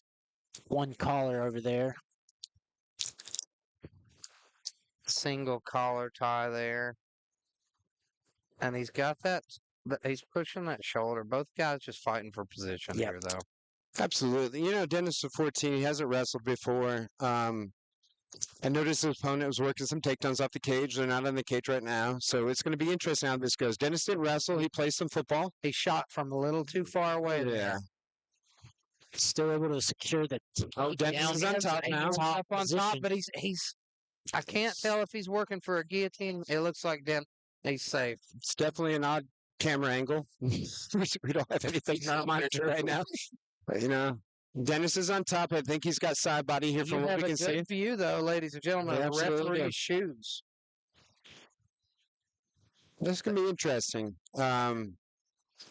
There we go. Interesting, like we said, now Dennis is going north-south. Dennis does have a good north-south choke, but it doesn't matter. He's going to go for the guillotine here. He's trying to dig under that chin right now. And he looks like he's dug under it. He's got him in big trouble. There you go. 10-finger guillotine. 10-finger guillotine. One of my favorite chokes, and he might end this. Oh, that's deep. It's deep, nasty. But look, he's fighting the hands now. He's digging under. Oh, man, this is a hard choke to fight, though. He needs to spin out of it. Props to Begley for surviving that. That was deep. He's still not out of trouble He's completely, but switching now to the ninja choke. It looks like. Very good call, Elijah. That's snapped true. him down. Looks like he caught him with a knee to the head by accident there. Looks like Dennis is going to go back to that guillotine. He's working it. 10-finger guillotine. Oh my gosh, look how deep against that the is. fence. If you trap a guy against the fence with that, they've got nowhere to go. Absolutely true. And that's a lack of experience here. Well, Now- I'm sure he's not been grappling in the cage a lot. Absolutely, yes. As a 14-year-old, this is not something they do often, right? Yeah. And they have no lower body submission, so that's another thing that you guys got to watch out for is that that takes everything out the window. Now This you is going to be all upper body you see- submissions. Manley's working for a butterfly hook here, trying to elevate him a little bit. Absolutely. And this is a 6-minute match, I believe, right? Yeah. So we're almost halfway there. And an interesting match. It has These- been these- interesting. like, you know? I've seen guys a lot older than these two look a lot sloppier. Yeah. This is good That's his technique. good technique. Exactly. That 10-finger guillotine was It was very deep. nice. It was so deep. And you got to give him credit for getting out of that and staying composed. Yeah, He did not absolutely. look like it phased him That's- at all. That's actually one of my favorite chokes. It's so Oh, sneaky. here comes the 3/4 mount. He's pulling through. He may Yep. get the full mount. There he Full goes. mount. Yes. Very good position here. Let's see. Oh, Look at if he maintained position. And Just took like the I said back. before, he needs to flatten him out. A lot of people mess up here, that right? was a beautiful job. He just used his foot there He- to kind of hang on to the back. It Absolutely. was nice. It looked pretty. Again, this is a 14-year-old man. I'm very impressed with Yeah, his ton of potential. position. Yeah, ton. very calm. Both guys, like, this is a very tough opponent in Manly here. One thing I would mention: imagine if you're 14 and you pulled up to Rupp Arena. Yeah. This is a lot, right? This is a lot. And that's the one thing I noticed talking And to him is that Which is this was a lot. Is this his first really big kind of show? Absolutely. And we did this. I will tell you why. He takes privates from Devin Stanley, who's the main event. And I thought it'd been really cool if they both competed on the same event. Absolutely. And so far, I'm right. I think his parents are really excited. He's very excited. I think, to be honest, he's proving himself under the pressure. There's the arm Yeah. triangle. And that's he's, it. That is deep. he's going to hop over to the side now, probably. No, he's just going to try to finish Well, from out. Bailey's trying to answer the phone to keep yeah. the pressure off. He comes. He's slicing through to the other Yep, side. that's Yeah. deep now. Let's see how his composure He is. needs to drop his forehead to the mat and sink his hips. Oh, my. Knee on belly. Absolutely incredible squeeze. Good. He should Thought have finished Manley that. to get Manley out. did a great job. Yes, he did. Cut his hips, got the half guard back. Now he's Now trapped look foot. at Dennis's butt right there. He's a little high, right? And that's a little inexperience. That's where he messed up. But he on still finishing has that the arm choke. front. Yeah, Here and there it is again. He needs Neon to belly. I don't like the neon belly with Absolutely. it. I'd rather see him on the side, sunk down, Absolutely. because it's not a squeeze choke. It's a Exactly. sink choke. You And sink into it. And I will give him credit for this. He's holding on, but Dennis is doing a great. know, or not Dennis. to but, his credit, Haley's doing a like- great job getting out of this. Myself personally, I always had trouble figuring out how to squeeze that arm triangle. It's a really tricky choke. And it is, and it's just about being patient, right? It's Like- getting the right angle. It's really not about being strong. It's not about the squeeze. It's about pressure. I And Yeah, I will. I think we'll agree here. Obviously, it's a little bit hard for me to. oh man, Oh man, if what he can another get that angle, if he can pull that down to his hips and get him flat on his back, he'll Man, finish look at this. this. Yeah, he is. Manley is tough. Yes. Manley is super tough. Look at him going crazy. He's in a back. There it is. Oh, he got it. He got it. Oh man, What a match. Absolutely And incredible match. great sportsmanship Yes. as well. What a match for these guys. Yeah, absolutely. I really don't think either of them have anything to be think ashamed it's about. That was Two young men an with very absolutely bright futures. on the incredible sport. showing from both guys. You know, I don't know what I was doing at 14-year-olds, but it definitely wasn't this. I mean, congrats to Dennis. Look at him. I think he doesn't even. I think the adrenaline jump has killed his forearms. Look at him. He's like he doesn't even know what's going on. Good call, British.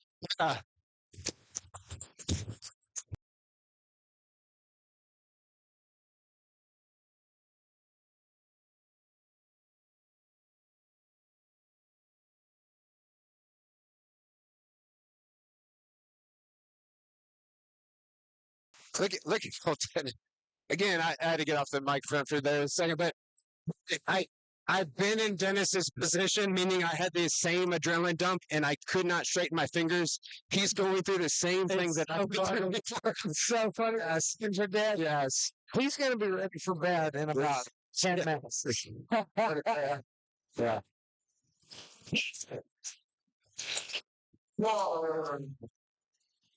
Look, it just makes me laugh because I've been there.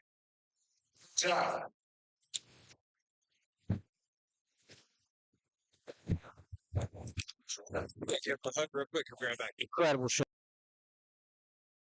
Grappling from those two young men. Don't forget that we have no members in the back.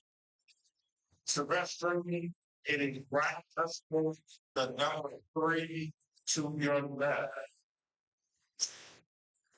We have one more grappling bout coming up. We need the missile corner.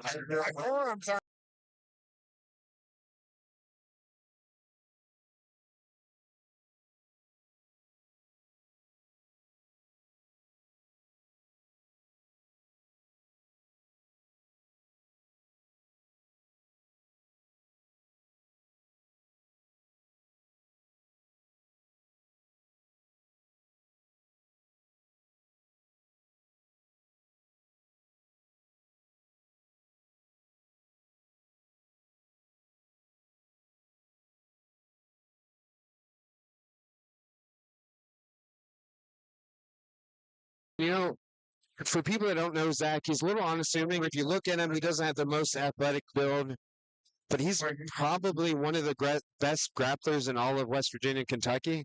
And people don't know about it. And I think, Zach in his mind decided, hey, it's my time.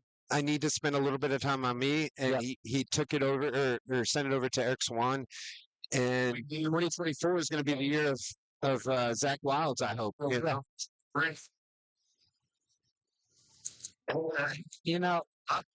I would love to see Zach Wilds competing more. I'd love to see him back in the cage. Absolutely. His match, the last match we saw in Bridgeport with Zach Humberson was That was a great match. yeah, dominant performance. However, Zach did win that match with the overtime EBI, but we saw some amazing things out of Zach, right? Yeah. And Zach it's one of those guys, he's just so nice too. Like he's a competitor that's one of the nicest people in the world. Like That was combat jiu-jitsu. Absolutely. He outweighed Humbertson by a lot. And he was in a dominant spot and would not beat him up. And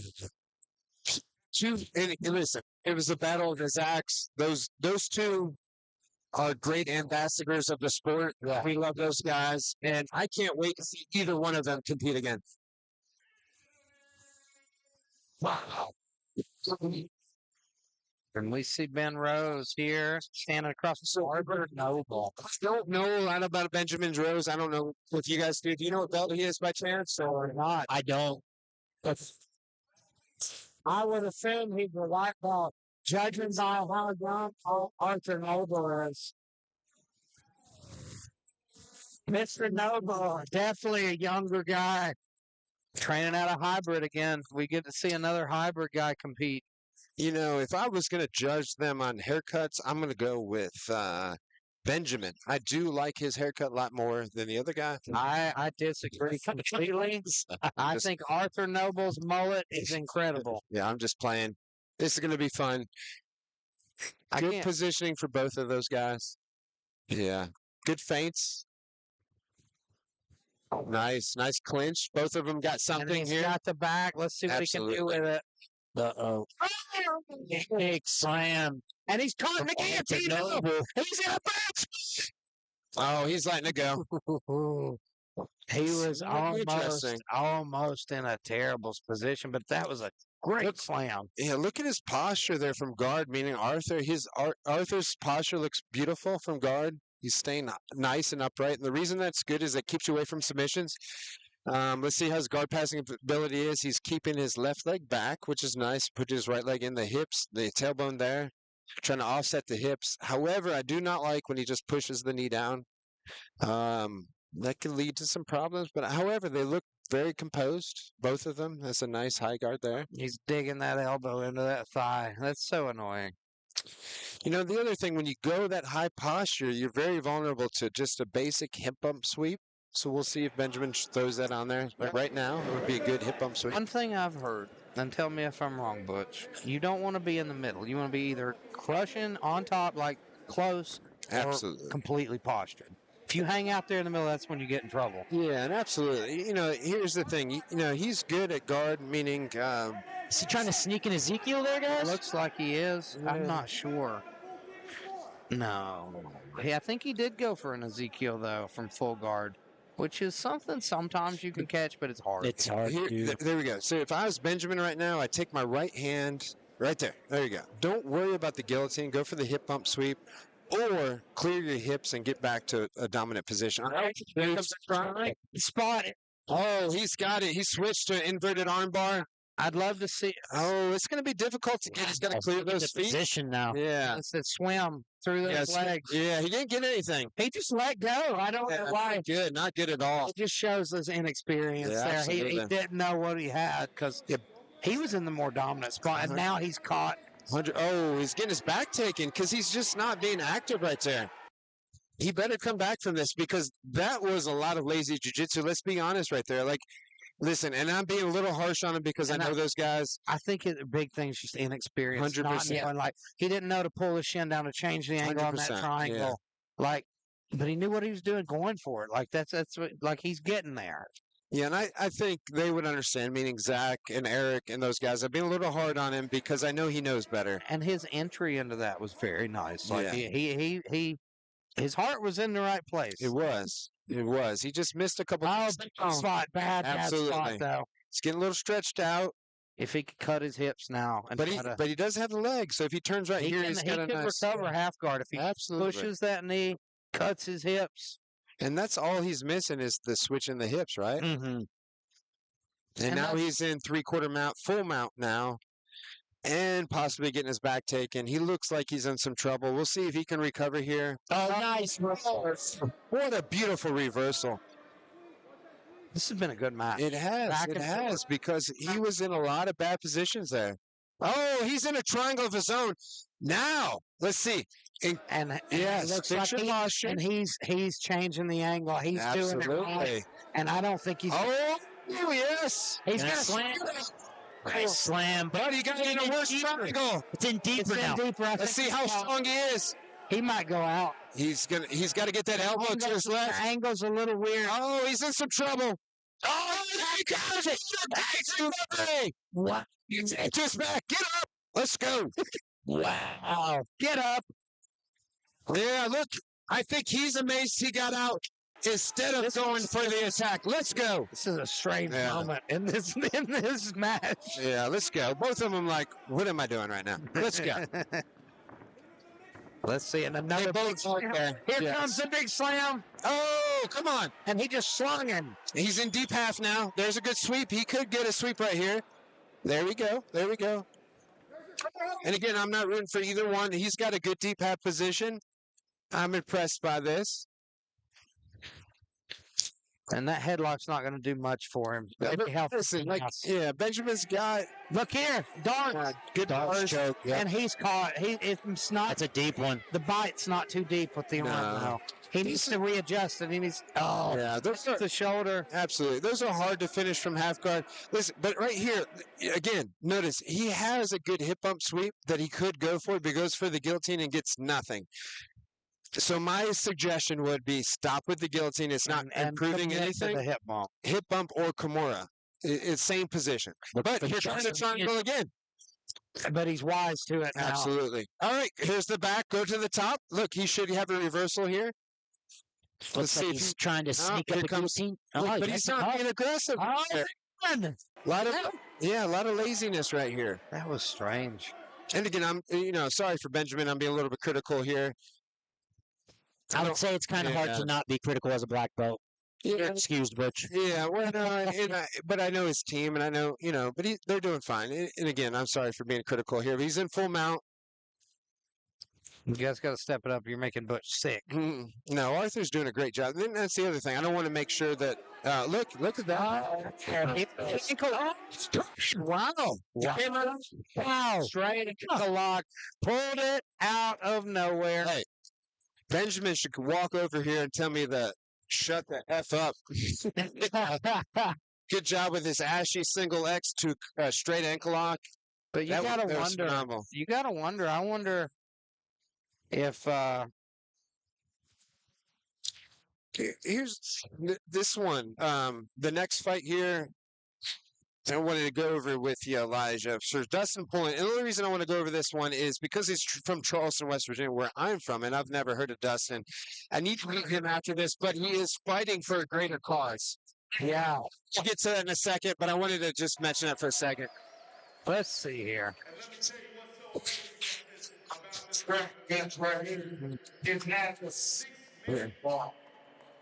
You have no winner. It's the best setup. Oh, wait, let me take. And was this 8 minutes or was it 6 minutes? It was 6.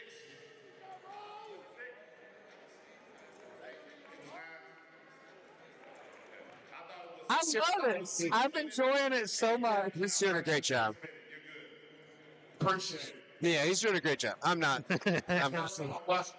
Yeah, he's just saying for something. Now he's just going on a rant. He's like, I've never seen somebody not punch another person. I don't even know what you're doing.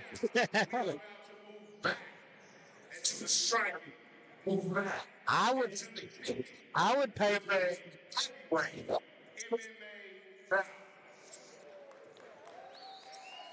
So New Line Cagefighting here we go. We got to get back to the act. So we need the new crowd to make the way to the ring. Mr. Dakota.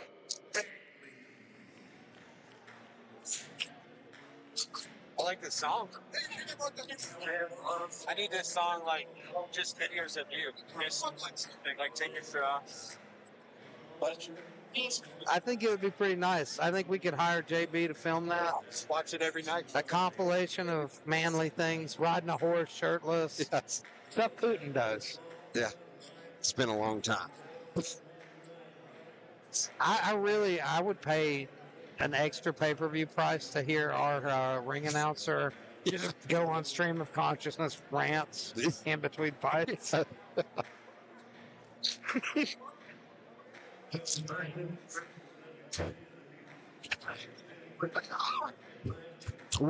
Listen, man, what a great night of boxing, kickboxing, jiu-jitsu, MMA.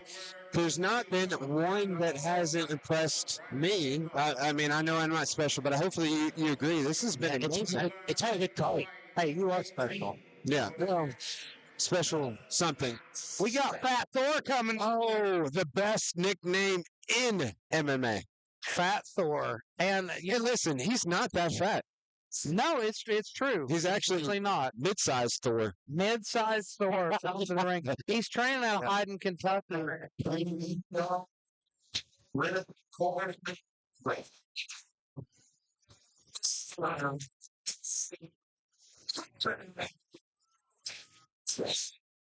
This is impressive. I mean, and Dustin's fighting for a greater cause. Yeah, he's affiliated with Mountains of Hope Outreach. Dustin Cooper, who we've seen fight for us before, he used to be a former addict, spent time in prison, was in a biker gang, and now, since he's been out, he's been fighting to raise awareness about addiction, about mental health issues, and he's very dedicated, very fired up. Dustin Cooper told me before we started here, he said he's going to get the knockout tonight. But he's up against Dakota Begley, and Dakota trains with some friends of mine, Ken Beverly, Lee Spurgeon, and, Ken's a guy who's been knocking on the door of the UFC for a while, fought for LFA. Very good coach. Begley just came off a really nice win at Redneck Brawl. No, did Yeah. That's nice. That was his first fight, so this will be his second time being in there. And I'll tell you also, we have a gym in Charleston, West Virginia, and a lot of the Mountains of Hope, they have some females that come to our gym that, have had a hard time and they're trying to make things better. Whether they were in a bad relationship or they were on drugs or whatever it is. And because of that, again, I don't want to root for either fighter, but I have a lot of respect for those guys. absolutely can't help but have respect for people who are fighting for something deeper than just Absolutely. there. I mean, Colin is a guy that Dustin Cooper told me has been a part of Mountains of Hope since day one. That's awesome. He's been there with him, helping build that, helping change these lives. Like, there's a lot of people who've been affected by addiction in West Virginia, especially around West Virginia, but not Kentucky as well. Yes. Let me wait till he finishes announcing this, and I want to bring something up here.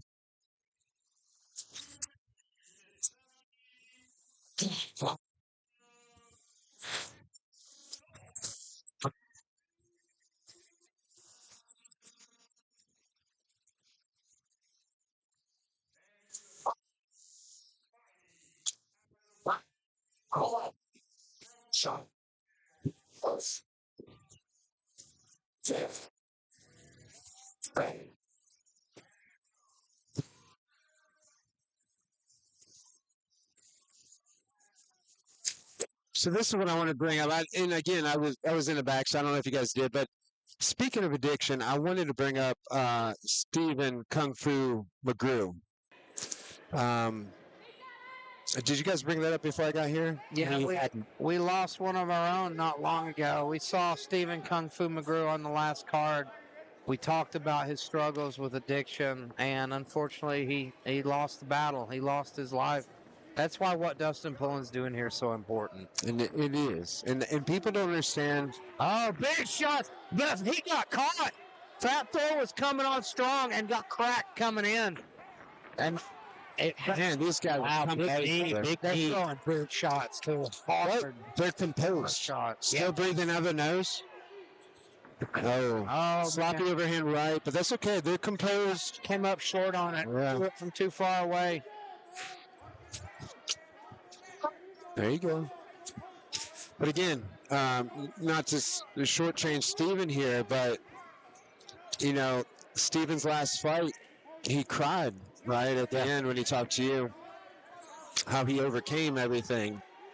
And again, we know that's not the end of the battle, and we lost him. And the reason I want to bring that up is because we all are fighting something, and it's all a bigger thing, and it's not over. So just because we start something here, it's not done, and we all need to be together and support each other and be there for each other and answer the phone for each other and look out for each other. And Steven, we love you, and I know he had a twin brother, and everybody's looking out for you guys. So for whatever it means, we love you, and thank you for everything. It was an incredible honor to watch him compete. He had so much talent, and he just seemed like such a good guy. Yeah. All right, stop.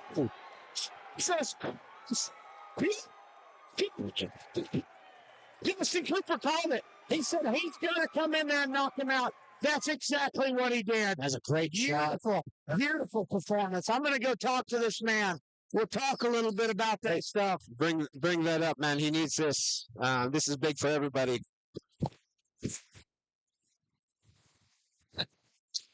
I'd love to see that replay. I don't know if it's a short right. You know, we were giving Steven props, and then next thing we knew, he was laying on the mat. I mean, what a great punch. Quick shot out of nowhere. Yeah. What a fight, too. Those guys went at each other. And you know what? Quick pace. It was not sloppy. They were composed. Look, neither one of them were breathing hard. No. You know, for big guys. For heavyweights, yeah. Absolutely. Especially at the pace and speed that they were fighting at. Yeah. All right, your fourth match. Your winner by KO. 1 minute, 34 seconds into round 1.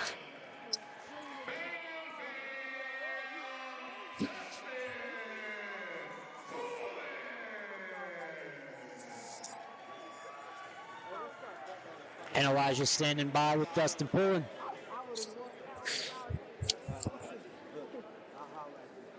Ladies and gentlemen, give it up for Dustin Colin. Absolutely ferocious knockout, my friend. I wanted to talk to you a little bit about something. The Mountains of Hope. I know it's a big, important thing to you, and you've been on an incredible journey to get here. So tell the people a little bit about where you came from.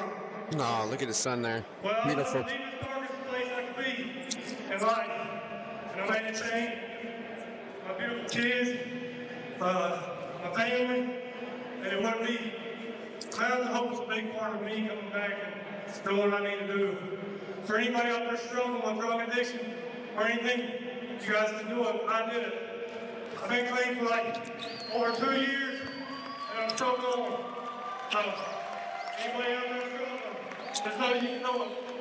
Oh, I got it. Ladies and gentlemen, give it up for an inspiration, Dustin Colin. What a great interview by both of them. You know, that's inspirational. Great message there from Dustin as well.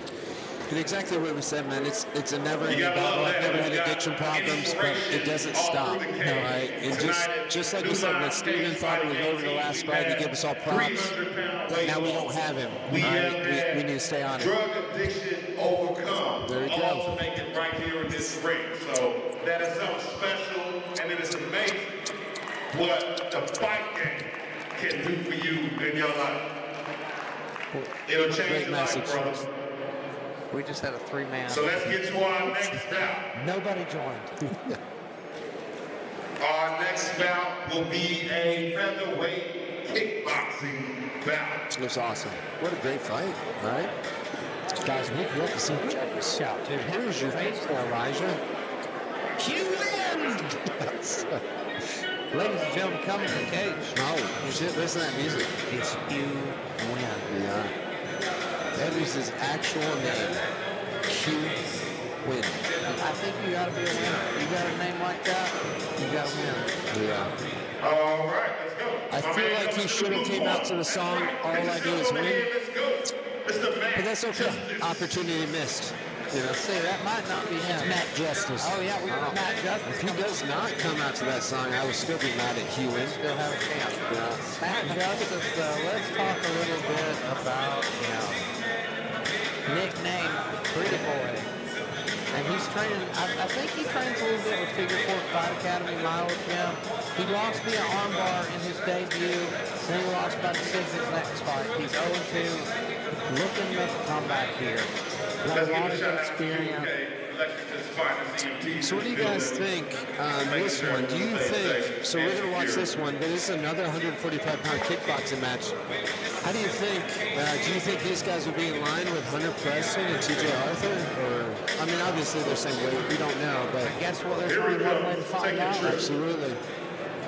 It's intriguing to see how this ends, but it's exciting, man.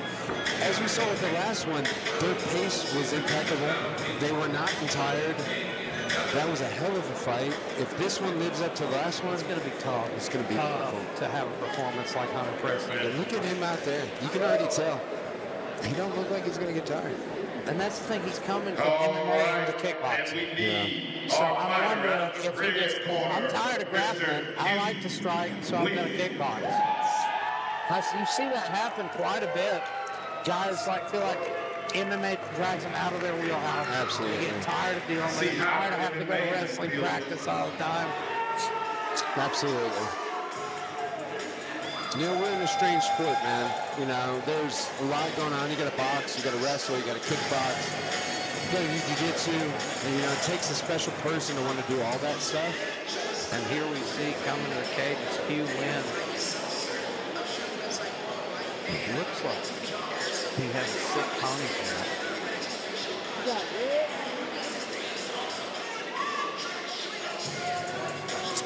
His walkout song does not impress me. And I figured that he was just a definite guy. We've got another hybrid MMA guy. Absolutely.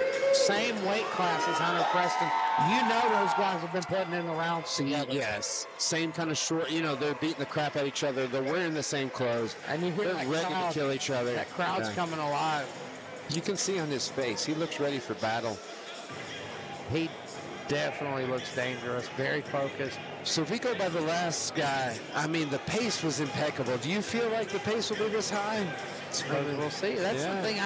I love it because it's just like Preston. I didn't know much about these hybrid MMA Absolutely. guys. The only person I know about Sean, and I know Sean's the real deal as a coach. Yeah. I know he had a great kickboxing record in his own right. I believe he's a world champion. And he's got him ready. And it's impressive. It doesn't matter how good of a competitor you are. It doesn't mean you're going to be a good coach, right? It's serious business at hybrid MMA. Just talking to the guy over there, he's serious. Like this dude. For your fighter. And I definitely think they came here to win the fight. Corner from Virginia.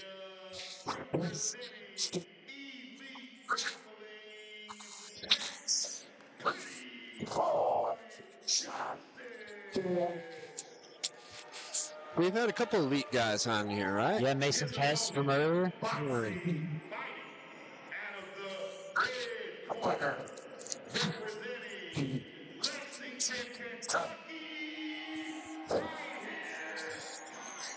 Listen to that pop. I love it. They love hybrid here.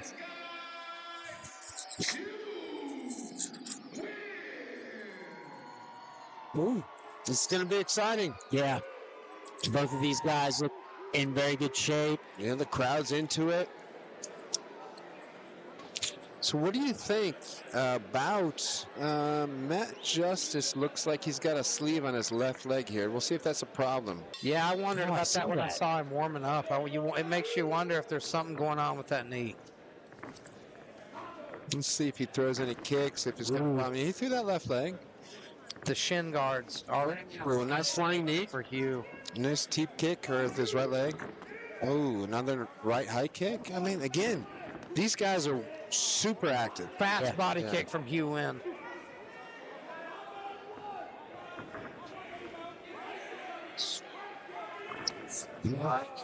Beautiful, beautiful.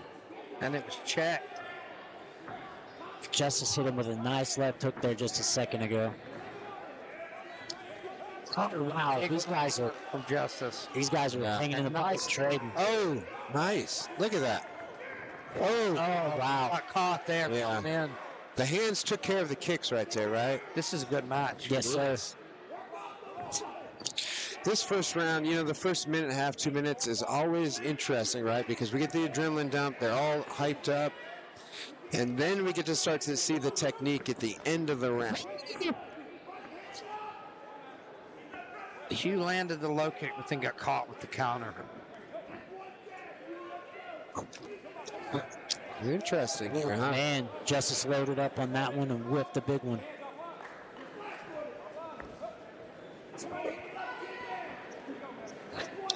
Good. Both are using good jab. Oh, nice jab to left hook there by Matt Justice. Justice is just sticking. Yeah, good right. So Matt Oh, three. Oh, it looked three like rights. there. I think that right hurt him that last one. Oh, another one. 4 straight rights. 5 straight rights right there. And that's the leg kick buckled him, but 5 straight right hands there, right there. The round's going to end, but Matt Justice, I feel like he found his range there. And what do you think? He uses that jab to just measure, so he can land that bomb right.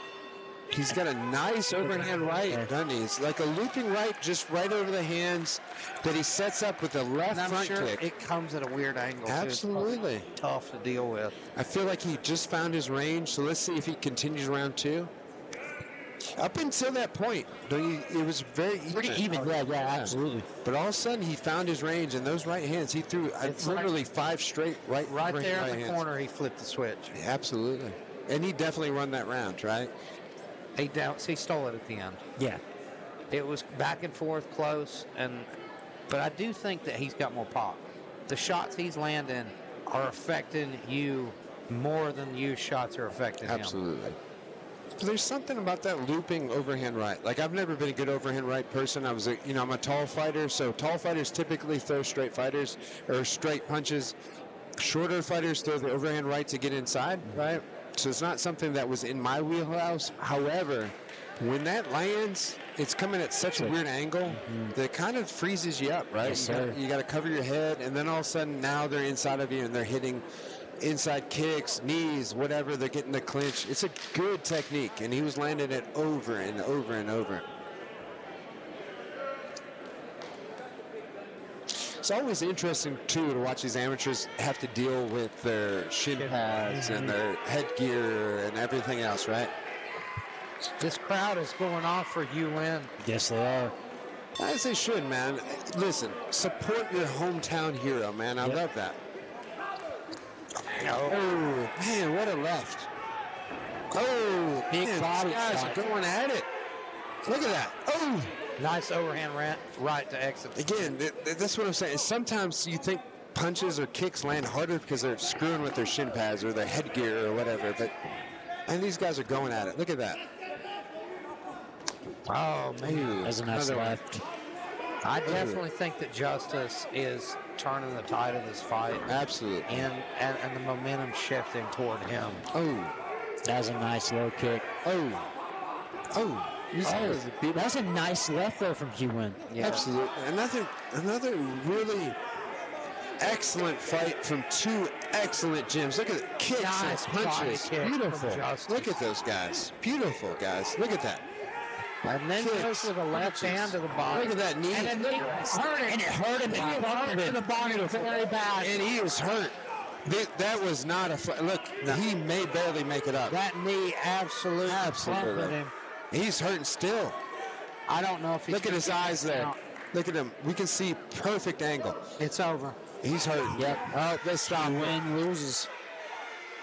Ladies and gentlemen. Crumbled. All right. The Same body thing. in there. Not just... Anybody that doesn't know why they stopped the fight, we had a close-up of his eyes. He was done. He is not complaining. Yeah. Right? Beautiful. I cannot wait to see this replay. It's almost impossible to recover from a body shot Absolutely. that fast. And nobody understands that unless you've been hit in the body, right? You get hit in the liver, it feels like somebody stole a piece of your soul. Absolutely. You can't move. It shuts your body down completely. You want to move forward, and all of a sudden your legs don't move, right? You want to talk, and your head don't move. Look at back-to-back knees. Buckled him See there. that replay again. That was beautiful. And look at it. Look how hurt. Those were hard. Oh, right in the liver. Yeah. That was right in the liver. And we saw from the last kickboxing match with Colin Caprini, right? Yeah. Where he got hit in the liver and he could not function until the round ended. He regained his composure and he came out and won the fight. This is an example that we didn't have enough time to get to the end of the round and he could not make it to the end of the round. Yeah. That freezes you. Your body will not function. It's something that unless you've been hit in the liver, you will not don't understand. it. Great Yeah. performance, though, from both guys. That was a great fight, and Matt Justice Beautiful. is one to watch. And I would love to see one of those guys fight the other 145 pounds. It's the same camp, too. It's a grudge match. Hunter Preston versus Matt Justice. Keith, no, that's the fight to make. And honestly, I'd like to see the guys that lost face each other. That'd Absolutely. be a good match. Absolutely. Honestly, That's actually one of the best. Absolutely. all four of those guys. Doing Keith's job for him here. Yeah. And Eric, I don't think they're going to appreciate it, but you know what? Guys, book it. Yes. We want to see them. Yeah. Take it from us. 3 versus 1. You lose, we win. Right. Beautiful, guys. Let's go talk to Mr. Matt Justice. Yeah. Beautiful fight, man. That was awesome. The featherweight kickboxing was on point tonight. It was. So tell me, David, are you in that weight class or no? 45, no. I'm walking right now about 175. Jesus. I could probably cut and get down to 45 if I got serious. Yeah. Because that's what whenever I was in better shape, I was a 45er. Interesting. By TKO, 1 minute and 16 So- seconds into the second round. Max Great Boy Justice.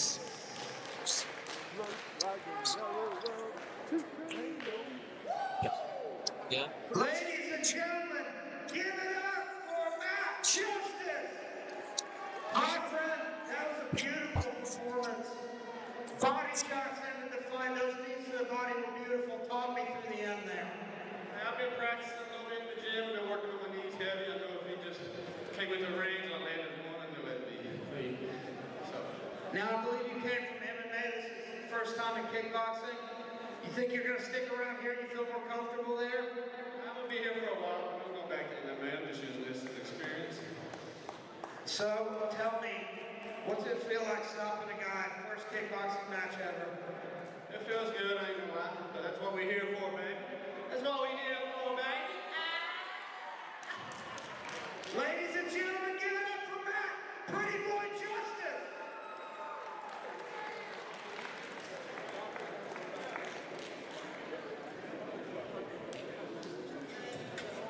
The point is exactly what is happening tonight at New Line Cagefighting is it's grappling, it's jiu-jitsu, it's Gotta put the boxing, it's pieces kickboxing. Yeah, exactly. And if you got a weakness, go out there and fix it. Exactly. And that's what these guys are doing. And I've got great appreciation for these guys. This is what you need to do. And this is what this promotion's doing. And this is where we're at. I love it. Yep. So, well, welcome you make back there, don't forget,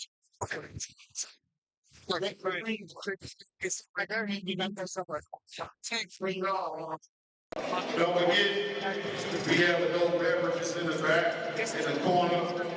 Make sure the ticket jars are starting to get a little heavy. We have restrooms in the back, under the number 3 to your left. Folks, coming up next, we've got light heavyweight MMA action. 205-pounders. We'll see Keaton Jones face off against Hunter Dennis.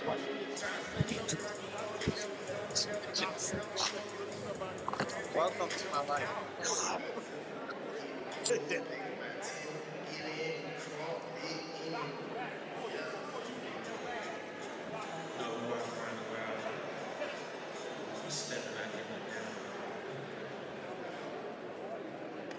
This next bout will be a lightweight MMA bout.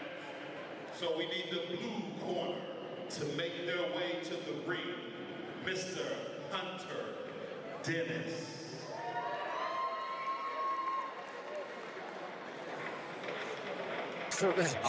Yes, exactly. So I look forward to this. And I will say this before we start. I talked a lot to Hunter, and this is why. I live in a place called Pinch, West Virginia, and which is essentially Elkview, West Virginia, which is where Dennis is from, Hunter Dennis, and I have not talked to them. So I got a good opportunity to talk to them. This is his debut MMA fight. He's fought for 6 months. His last fight was a boxing fight, which he went against a guy that was 6-0, He beat James Blankenship, and he won by TKO. who we've seen TKO. fight for us before. James is the real deal. Guys, Absolutely. he's coming out to the Four Horsemen theme song right now. Sorry. That's all we need to That's say. all I need to hear. Yeah, we shouldn't say anything. If he wins, I need a Ric Flair rule, and all will be right in the world. I told Like the Woo Chews? I told I like you it. before this event, I said, this guy right here, Hunter Dennis, he's one to watch. Yep. And I'm excited. You know, here's the thing. I live in a small town, in Charleston, West Virginia. We call it Charleston, West Virginia, but it's really Elkview, West Virginia, which is even smaller. Pinch, West Virginia, which is where they're at. It's a new club called Elk River Combat Club. Don't know much about them. I got to meet them today. I live there. Used to be ran by Rob Fletcher. He's really involved in But I will tell you, I love the meeting with Chris that I just met. And look, I'm rooting for him. Only because it's from my hometown. I don't really care what wins, but I like the meeting that I met with them. They mean business. When you're a debut fighter and you beat somebody that's 6-0 the last fight, that means you got something. It means you got a good coach, you got a good fighter. I look forward to this. Listen to this. We got some Pink Floyd. Or no, it's I Am the Walrus. It's the Beatles. Both? No, it's not. I'm crazy. I thought he was walking out to I Am the Walrus. You're like it's Kanye West. I just have had sometimes. That's fair enough. But anyway, what I was going to say, Hunter Dennis intrigues me because he doesn't look like a fighter. I need to see him. I have not. Is that it? Okay. That's it. Beat James Blankenship, who's 6-0. Yeah. He's so clean cut. Yeah. Does not look like what people would expect a fighter to look like. Then He's got to be a savage, though. I'm telling you, James Blankenship is talented. did you get to see the James Blankenship fight? I didn't. No. I got to talk to him about it because that's what I told him. It's like, I didn't see it. But I know if you beat him, Yeah. there's something special. So when they say TKO, so is he just laying them out like a couple times you get 3 or 4 knockdowns, or do you know? I do not know. I don't know either. I mean, I actually was researching this card yesterday. Just found out that he'd beat Blankenship. Yeah. I knew Blankenship had lost. Did not know it was Mr. Dennis here. So Well, it was a shocking.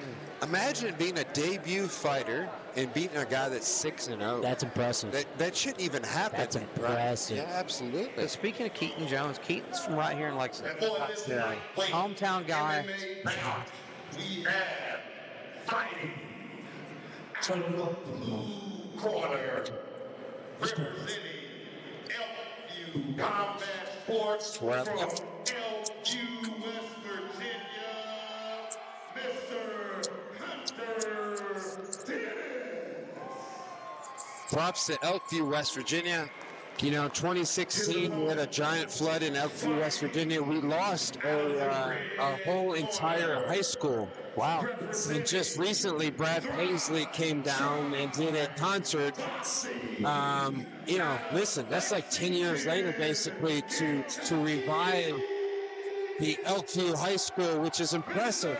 So the fact that somebody's coming out of a depressed, economically terrible area is amazing. And listen, I root for everybody, but good luck to him in such a place that, they've had to fight hard for everything they had. Yeah. Good luck to them. Keaton Jones, speaking of that, Keaton Jones, the one thing I could find out about him is he's a man of faith.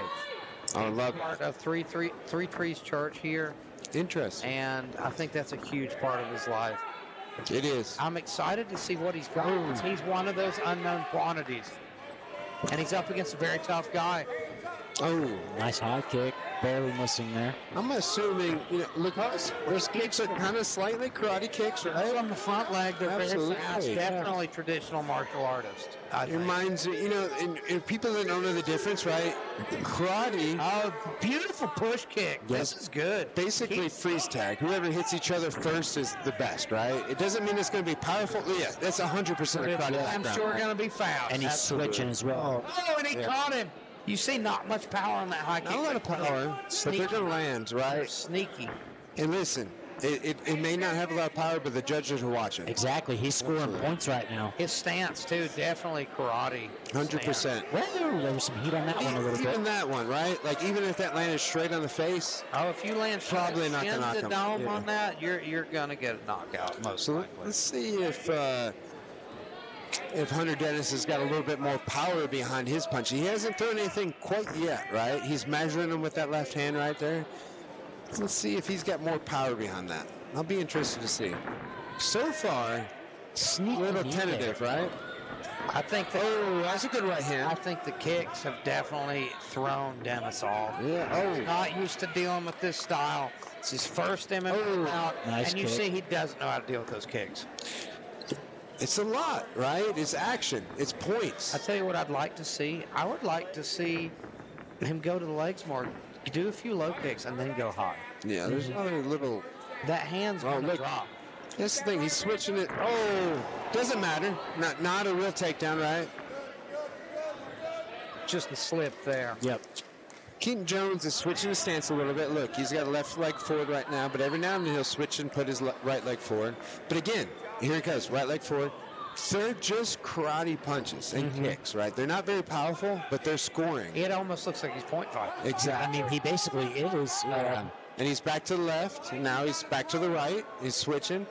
And if you're Hunter Dennis, you have to do something to stop. Absolutely. Yeah, he's got him confused You a need to little bit get in here. his face and Yeah, make it a scrap, make it a brawl, make it a little uglier. Because you can't stand He's here. staying in his range. Exactly. And Keaton switching back and forth, which looks impressive, and he's being more active, right? These are scoring. His hands are down every time he throws that kick. Her headlights are. And whoever's saying that in the crowd is 100% wrong. Oh, man, He's just not doing anything, It's the right? first time Dennis has actually came forward. Yeah. Look at Keaton switching his stance. Oh, that was a nice shot. His hands. Hunter Dennis has heavy hands. If he Ah, just let him go. Yeah, and this is the thing. I'm going to give round one to Keaton. Absolutely. But if I was Hunter, you're right there. All you got to do is sit down on your punches and just let him go. That's the thing. If I was just a coach, Hunter's got this. He looks gunshot. Yeah. He looks a little He's just gunshot. gotta let it go. Because he's not used to dealing with Exactly. that karate style. He's And- like, what in the world is this? And maybe he used this round one to kind of measure it out and see what's going on. Let's see what happens Look how round two. calm he looks. He looks Yeah. very, very calm over there in the corner. He doesn't look like he's frustrated. at Doesn't all. look like he's breathing very heavy. And he was a nice guy. I talked to him a little bit before the fight. He's an Army vet. He's ready for this fight. But here's the thing. He's got everything on paper looks great, right? I've got everything written out here. I've talked to him. He looked beautiful. Everything is good. But you got to get out there and execute. Keaton Jones, though, if I'm in his corner, I'm telling him do exactly what you're doing. He's playing into his game. Absolutely. Keaton Jones has very nice kicks, and he's letting him fight his fight. He's keeping I'm the range more with of the the same. kicks. If you're Keaton Jones, keep it up. Keep up the good work. And that's the thing. You know, I think that Hunter's punches would be more effective. Don't you guys agree? But what he's got to do is commit to them. Yeah, Don't worry he's about gotta- those kicks. Yep. Those kicks are like they're gonna land. It's But like they're a, gonna slap you. You have to counter. Every time he kicks you, you need to be throwing your hands. All right, let's see the adjustments in round two. I'll be very interested to see this. Let's see the coaching style. He's got a great coach in Chris, meaning Hunter here. Let's see what happens here. All right, here we go. Same with the left. He's got left foot forward, meaning the other guy. Oh, his push kick. I think that's his best kick. He's landed some really nice push kicks. there we go. He sat down on those punches now. So kicks is not a strong suit for Hunter Dustin so far. Right, the punches are. He's coming on right now. Yeah. I think his corner told him, look, you've got to step it up. Land those punches. We can tell kicks are not his strong suit right now. Punches are. So land them, man. Let the guy throw and throw a good overhand right. Yep. But all in all, great fight. I'd Again, like to see some feints. Yeah, absolutely. From either guy. Absolutely. You have to make Jones think about throwing those kicks. Yeah. well, absolutely. And nobody's moving side to side. They're straight up. The only guy that's moving kind of a little bit going front and forward is Keaton. He's going right to left, but they're not moving side to side, right? Yeah. I love. Nice low kick there. What a surprise here. Keaton Yeah. Jones going for the down, and it's a mistake. It was a big He mistake. ends up on his back. Yeah, he was winning the fight until this point, and that's what happens, man. You That's know? what's so interesting about this sport, though. Absolutely. You make one error, and it changes everything. Again, I see some problems here. He should have his left leg on the hip, and it's going back. If Keaton was good at jiu-jitsu, and I don't mean that in a bad way, he'd slide in, shrimp out a little bit, get his guard back. He's not taking advantage of the giant hole that he could get his guard back with. That was He's not nice. even Knees trying. to the body from Dennis. You don't see that often. No. That's smart. Look, there's an armbar attempt. Not a good armbar attempt. Jones needs to get up. He's got to get back to his feet. Up kicks would be beautiful right here, though. He can stand up right here. He's got enough. I think he'll let him stand up, to be honest. He He shouldn't. Which is you're going to win the round if you don't let him stand up, right? I mean, You're losing on the feet. You end up in a dominant position. Smother him. absolutely. You know, but they're doing good. Listen, again. Well, they're new. Yeah, He's exactly. not just their Debuting guys. And that's the thing everybody got to remember. That was a nice right hand there. Dennis just and look how straight up it is. his chin's wide up in the air. If It's not moving at all. it's solid, it will not be good. Keaton Jones answers back there, though. Keaton Jones is to get his chin down. And Yes. he's going to get knocked out. It seems as if Look at Keaton. Keaton He's may, tired. yes, Keaton's he's the tired. more fatigued of the two. And you That's gotta right. think it's that karate pace that he kept. He's Absolutely. getting much sloppier. But I will say this makes for an Oh my gosh! And he is hurt, and here's what a big setup for round 3. Yeah. It's 1-1. Yeah, I agree. In my opinion. And round 3 is going to be a barn burner. Yep. Right? Because I will also say, if you guys agree, Keaton made the mistake of trying to take down. He lost it, and he lost the round. Yep. Had he not taken that Absolutely. takedown, it might have been a different It story. changed everything. Those That shots there at moment the end. changed the momentum of the fight. Here it comes again. Round 3 is going to be very interesting. Overhand right, he feints. back. What a fight. What a punch. Hits him again with the left right afterwards. Both fighters are great. Both fighters are well coached. I see a different Keaton Jones this round, too. Absolutely. I think his corner should say, hey, listen, I like the way that you tried to change it up, but you made a mistake. You're winning. Back Stick to with the what's thing. working. Yep. Right? High kick, high kick, high kick. And vice versa. If I was the other team, I'd be like, dude, we dominated on the ground. You ought to get it to the ground. Yeah. Right? However, I don't know, though. I don't know if Hunter has wrestling. That's what I was going to say. He didn't get him down. Your right? hands. You Absolutely. just hurt him. Yeah. Get on him. Yeah. Look at the left eye there. Looks a little messed up. Because I don't think Keaton is on the same level boxing as Dennis is. Dennis needs to make this a boxing match as much as he can. Dennis landed a really good kick there in the second round, and Keaton wasn't expecting it. I'd like to see him try to set up his hands maybe with some low kicks. It's going to be a hell of a round 3. Yeah, It's going to be raises beautiful. his hands in the air, tries to get this crowd going. Great fight. Let's see what happens in round 3.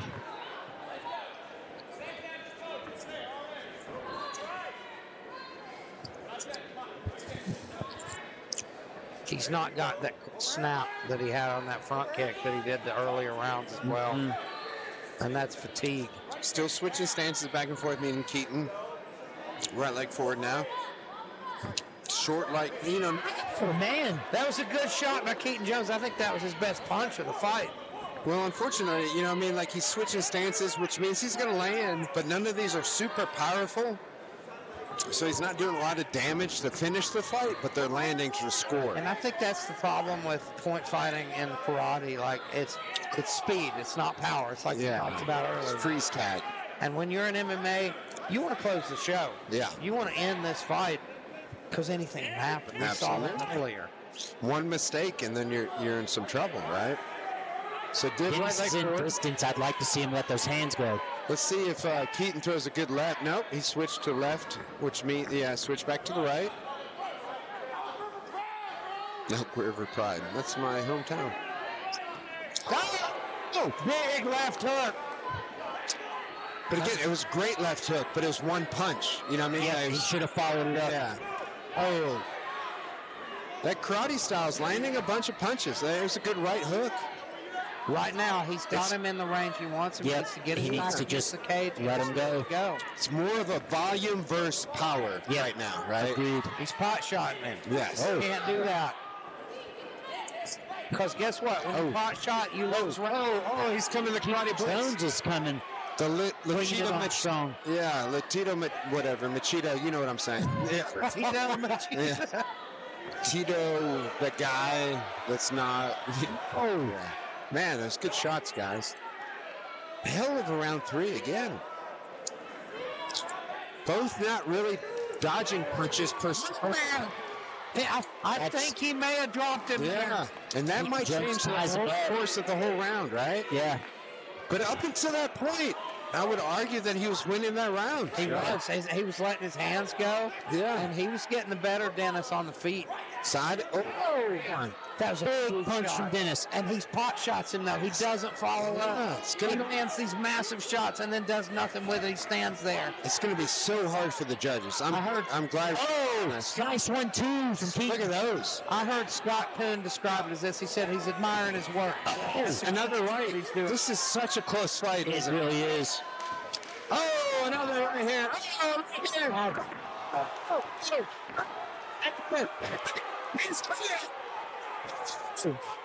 go. What a fight. What an Nobody knows what's going to happen. This is going to be a shock to us all. We have no idea. I don't know how to call that. Nobody knows.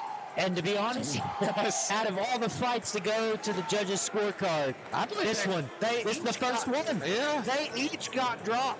This is a hell of a fight. It could go either way. And nobody should complain. We've got blood on the table from that one. Blood on. Hell yeah. That's what we need. That's what I'm talking Good about. old-fashioned slobber knocker. Yes, sir. Is anybody wearing any? But you got some, Elijah? Nope. On my new cowboy shirt, I hope not. All right, I'm going to hit my guys up next. Let's take some blood pictures. Let's go talk to the winner here, whoever it may be. That was a great fight, guys. It was. Hell of a fight.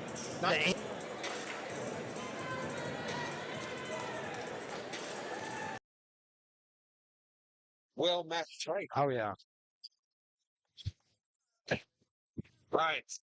I'll see you in a minute. Keep us rolling. From the booth for a second. I'm hanging solo. What an absolutely beautiful end to the round there. Great fight back and forth from these guys. Fighting 18. What do you have to say? But these two fighters right here. We've been waiting for action all night. And these guys gave us the action we've been waiting for. We've been keeping it all night. Our judges have come to a decision. All 3 judges scored this bout 29-28. Unanimous decision for your winner, fighting out of the red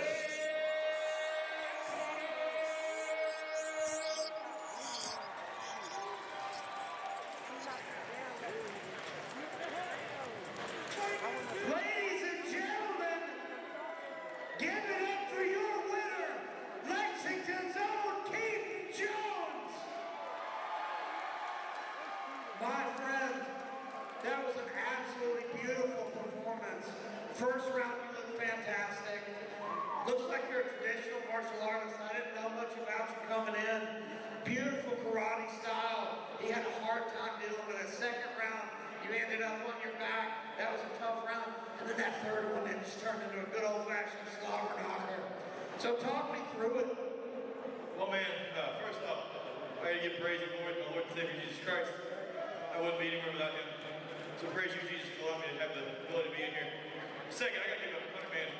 The dude's got bricks for hands. He can hit, he can move, he's a fighter, man. He's a tough man, he's a good man.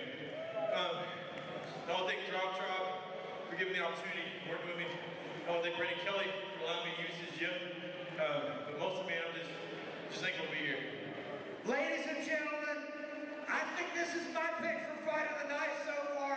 What a war! Give it up for your winner, Keaton Jones!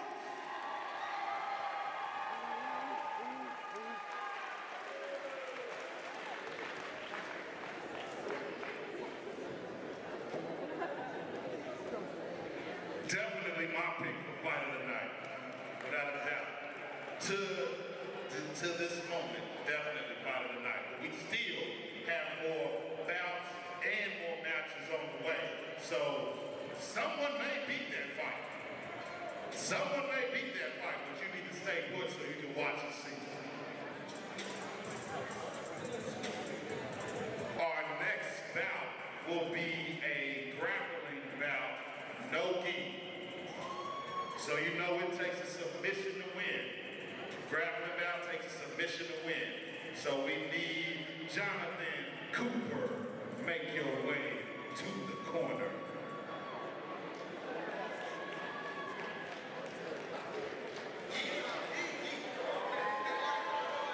Is tough, and he's so serious. You remember his post-fight interview? Yeah. He's like, "This is jiu-jitsu." Yeah, he was intense and It vigilant. was crazy. So it'll be great to see him back in here. He sounded like Batman in his post-fight interview.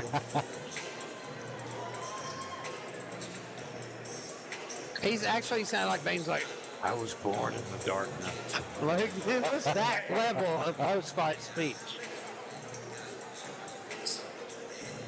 Look at Butch strutting over here. Looks like he's talking to Jeff Monson a little bit over there in the corner.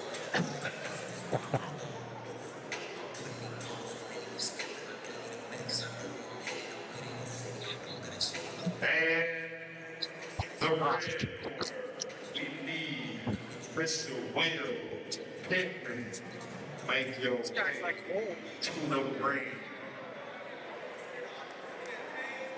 So we were talking about Mr. John Cooper and his amazing post-fight speech last time. Yeah. It was like Apocalypse Now level post-fight speech. Like, this is what we do. Yeah. Jiu-jitsu. Well, and here's the thing. He's outmatched on paper, right? Just like Dennis was. You know, Dennis is a 14-year-old kid, yellow belt. He went against a 17-year-old blue belt. He did really well. But same thing with Dennis here. He's going against an MMA fighter that's a purple belt, that's a badass. I watched his last fight. The guy threw high kick after high kick after high kick. But I will mention that they never clinched. They never went to the ground. So we couldn't judge his ground. And so on paper, John's outmatched. But as you just said, John said, this is what we do. This is jiu-jitsu. This is my life. I'm here. So let's see if this is his life. John Cooper has an intensity about him of a soccer power.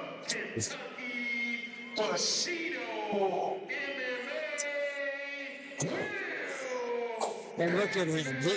Again, on paper, on video, look at that guy. He's a monster. Yeah, you can tell he's the real deal. Yeah. He's one of those unknown quantities. I don't know much about Bushido MMA and Paducah. I actually Paducah's out west. I actually commentated a fight for one of his teammates over at Nightmare, Jared Gonzalez, and Jared's grappling is actually really top notch. So it'll be interesting to see. Look at his style starting out. Yeah. It's very interesting. Well, yeah, and I could tell. You know, listen, here's the thing. John doesn't have great wrestling. He likes to sit down and he likes to pull guard. He likes to do jiu-jitsu. But I will tell you, you know, we don't know what's going to happen right here. Again, like I said, last fight, he threw lots of high kicks. He did MMA. He didn't move a lot of jiu-jitsu. We don't know what to judge right here. So we're going to see what happens. His wrestling style is unique. I'll give him that. Absolutely. He's not digging for underhooks or anything. He's just, it's almost like he's waiting Yeah. to see what John does. Yeah. Will Pittman's a badass. I'll tell you that. His last fight, he threw high kick after high kick after high kick. It was MMA, but I was impressed with his fight. It was amazing, you know. And John's not fighting MMA; he's just in jiu-jitsu. So we're going to see what happens right here. I can tell right now, Will's not comfortable with the grappling. Look at him; he's kind of straight up. John's not a great grappler either. John usually sits down. Yeah, what you see here is two guys who don't want to wrestle. Exactly. Neither Yes, one exactly. of them are wrestlers. And Yeah. they're just, I think they're both waiting for it to hit the mat. They're kind of waiting on the other to pull guard, but neither one wants to pull guard. It's one of those weird It's things. interesting, right? Yeah. But John Cooper, you know, he lives and breathes. There he goes. Finally got tired of dealing with that. He lives and breathes jiu-jitsu. Here's the one thing that I will mention right now. We did have a problem in the back, meaning that we didn't know what the rules were, and we didn't set them. And we didn't set them, so we don't know what's going on right now. I'll be honest with you. Meaning, they were going to buy IBJJF/ADCC, meaning is heel hooks illegal or legal versus illegal? Yeah. We didn't actually determine. Yeah. We don't know. And so now the fight's going on, and it's going to be fucking slobber knocker. We don't know what's going on right now. John loves full guard. Will Pittman here, he just went for a toe hold. I don't know He if you did, saw and that was beautiful. It scared me. Like, it looked... It's one of those things. Jesse Ray Childress, so we talked about Yeah, her. I love Jesse Ray. That's how he caught Joe Bates, that exact same position. And Jesse Ray was so dominant in top position because he was heavy. You couldn't move the guy. Right? And again, we have two lightweight guys that are going to be action-packed. This should be a good jiu-jitsu match. But here's the thing. We've got to determine the winner if it goes to the decision. I really enjoy watching John grapple. We're going to see what happens right now. You grappled with John. I did. How did that go? It was, I don't think we had enough time, and my poor cardio wasn't good. I ended up in his guard. He threatened us. He almost swept me a couple times. He's slick, man. Like, I'm a purple belt. I've been doing it a lot longer than John. Absolutely. And it was a stalemate. Like, I couldn't do much with John. And that's a testament to what you both really. Actually, you haven't grappled a long time. You work hard. You do this. You do that. You showed up. You wore jeans, I think, right? I think you loaned me your gi pants. Yeah. So you came in and you did really well. You guys went to stalemate. It doesn't matter. The point is, Elijah's a badass. John's a badass. He's a badass. This is going to be a great match. We're going to see what happens here. You know, for the crowd, this is going to be a very technical match. They might not understand what's going on. For example, nobody's punching each other in the face. But look at this. This is a good close guard by John Cooper. Eric's doing a great job, too. You know, he's staying, like, he's not doing much, but he's staying safe. Somebody's going to have to take a risk, though. I agree. They're going to end up sitting here for 4 more minutes. Somebody's going to have to make an attempt to either, if it's Pittman, he's going to have to try to pass that guard. And this is going to be interesting. Here's the thing. We're the three judges. Will's not doing a whole lot right now. Now we see John. All right, here we go. Will went for a heel hook. That's a good heel hook. John doesn't look confused. Yeah, Will Got right out of it. John was like, what is that? And let's see if John goes. He's going for reverse De La Riva right now. Not a great reverse De La Riva. Now he's going for regular De La Riva. It's hard to work with De La Riva, though. In no gi. Exactly. Yeah. Yes. Spoken like a true purple belt. Hey, De La Riva was the Carlson black belt. Yeah. This is the match. This is the move that he won the last match with. This is a calf slicer. Yeah, he's and got right he's now. going to lock it up right now. There he goes. There he goes. Yes. But he doesn't look face at all. Will looks like, what are you doing? Will looks like he doesn't care. It's a bad position. Yeah, but he's got a very good calf slicer right now. And he's fighting the hands like he should. That's nice. Will doesn't look like he cares at all, so I think Will's going to be fine. Fighting the hands. Listen, Will's a purple belt versus John Cooper that's a blue belt that's been training 1 year. Again, great matchup. These guys look great. John knows he's... Yeah. John's adjusting. Oh, look. And let's change it to a heel hook. Oh, John knows it too. John knows he's in a little trouble. He doesn't look confused. Look, he's turning out the heel hook. Oh, he turned out like it's nothing. Good job by John Cooper. I love the grappling match. I would hate to be a fucking judge for this one. Sorry, the F word. Sorry, the F word. Yeah. We are the judges for this one, too. Everything I just said was just worthless. Sorry for everything. And it just keeps going. Yes, I'm sorry for everything that I showed up for. So, but what a great match. Let's see here. Look at that reverse De La Riva. I'm impressed because, I know John, but yeah, great. Look at this is high level. Yeah. Nobody understands, but this is high level. I get it when you show up to see somebody get punched in the Now, face. this is an interesting spot. I had John in this exact same spot a couple times, and he's really good at recovering. Yeah, look at that deep half. Yep. That's a great deep half. And he switched to an inside heel hook. Doesn't bother John at all. He's like, what are you doing? It's interesting watching Pittman grappling, though. Look, he's got his back. Oh, look. John almost had a moment there. Here's the problem. Like, he had the position, but he didn't be aggressive enough to get up, right? And that's where you lose. Like, if you've got so used to loving being a guard player. He's so comfortable there. If you just wait for somebody to go back in your guard, you're going to lose. Period. The end. That's one thing I did like about that old school, like Carlson mentality was Absolutely. like, get after it. Absolutely. Crush them. Like, play your game so they can't play theirs. I mean, if I was going to judge the thing, and I am one of the judges, John Cooper has done entirely everything to finish, and he has done nothing. However, he is on top.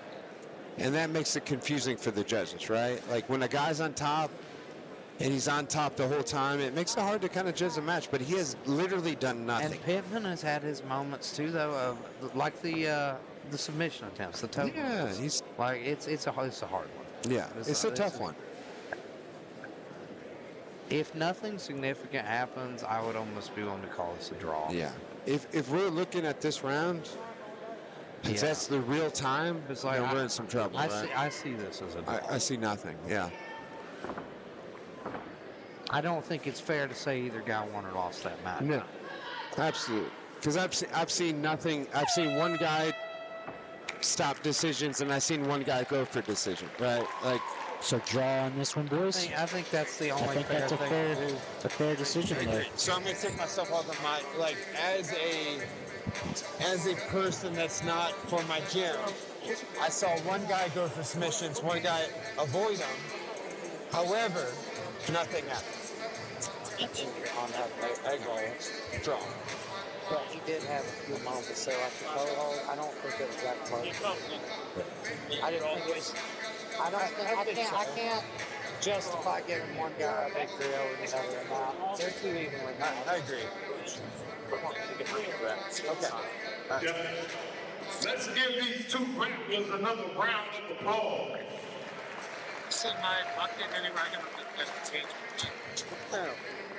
And in this grappling bout, it has been ruled a draw. Yeah. So this grappling bout is a draw. It's been wild.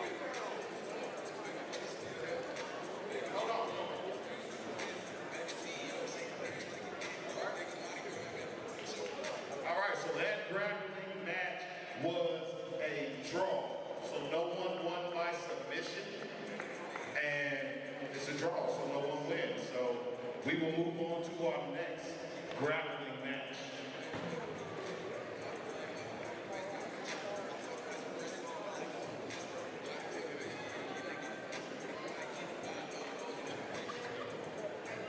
All right, for our next grappling bout with no gi, we need the blue corner, Mr.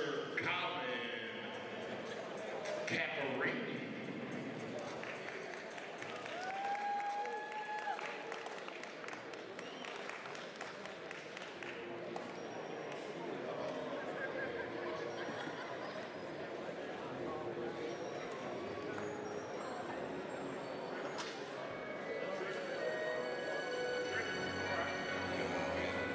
Guy too. Colin is a lifelong fan of the sport.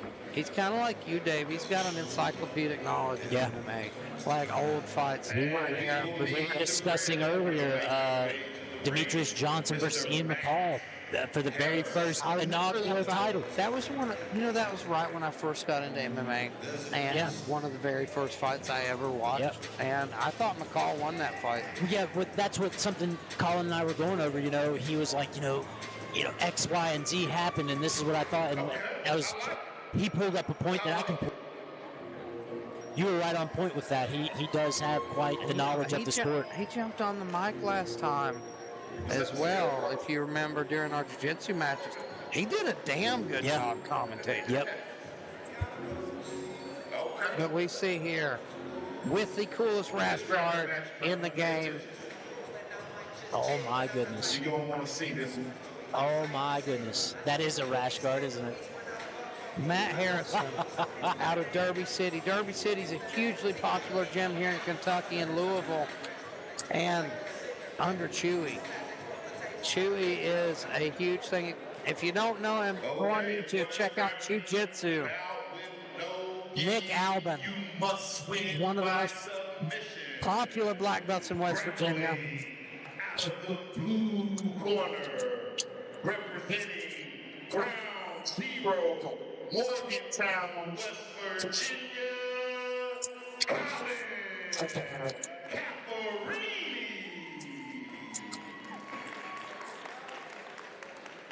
And his grappling opponent, grappling out of the red corner in the blue jean overall, representing Derby City MMA out of Louisville, Kentucky, Mr. Matt Harrison. Very excited about this one. I watched Mr. Harrison warming up before this event. He looks slick. He was practicing the buggy choke, and I've heard he's landed the buggy choke in competition. So that's a high-level choke. You got to be built a certain way for it. Like, it's kind of tricky to get. Like, it just shows how talented this guy is. I'm very excited to see him roll. Colin is completely comfortable to go ahead and just pull guard. It looked like he kicked him there. Colin's laughing. Oh, man. There's great sportsmanship between these two as well. I really like that. And he just dives into the full guard there, Colin. Colin's looking to elevate him, though, with a butterfly hook. Colin's going to try to enter into a leg lock here, I would expect. He's going to use that butterfly hook, try to elevate him and get under his hips into the leg lock. But you see, Matt Harrison has a good base here. There it is. Oh, nice Right as I say that, though, Colin sweeps him. And that's a beautiful butterfly. Sweep. And now you see Harrison trying to do the same thing, but he locks down half guard. And here comes Colin going for the arm triangle. He sure is. Digging for it. Staying real heavy. Now he's gift wrapping that hand, trying to wrap it around. Very good job so far by Colin Caprini. Settled into a very heavy side control. Yeah. He's very, very heavy there. And there comes the buggy choke. Yep. Take a look here. As you called it. This is dangerous. This is really, really dangerous position. Colin is almost caught in that buggy choke, and this guy's well known for it.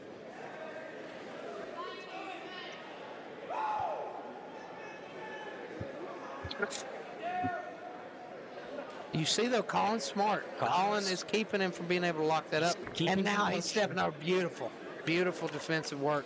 Colin Caprini not letting him get that that grip. But it just shows that Matt Harrison's tricky. Nice mount by Colin Caprini. Beautiful. Trapping the legs, and good job by Harrison to recover. Get back to half guard there. This is a high-level brown belt match. Right Absolutely. Here.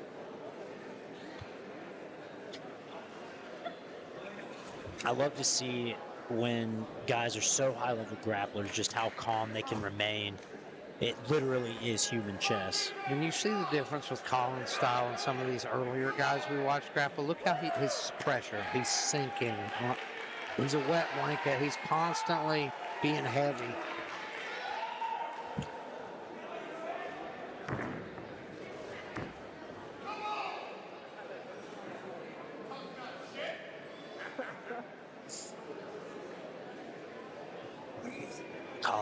so heavy on top. Colin working for that arm triangle again.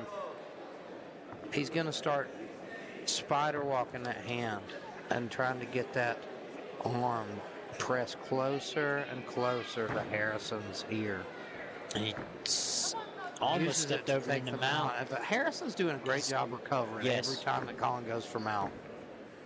He'll cut those hips. Every time so far, he's gone right back into half guard. And now Colin looking to take out the back. And now let's see how if he can get his hooks in, take the back, or if he's just content to hang here in top turtle. Looks like Harrison's going to run through, going for the leg lock now, and he's up against a good leg lock guy in Colin. We're going to see a leg lock battle, I believe. I think you're right. And here comes Colin up to the top. Good job taking top position.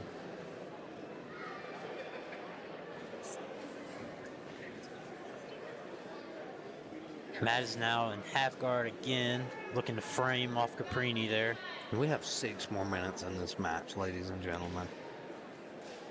And we see Harrison using that frame now, trying to make things a little more uncomfortable for Colin. He's trying to scoot his hips backward.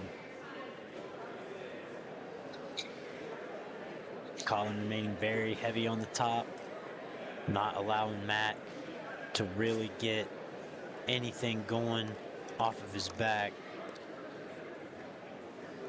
He's keeping his hips really heavy and low to the mat.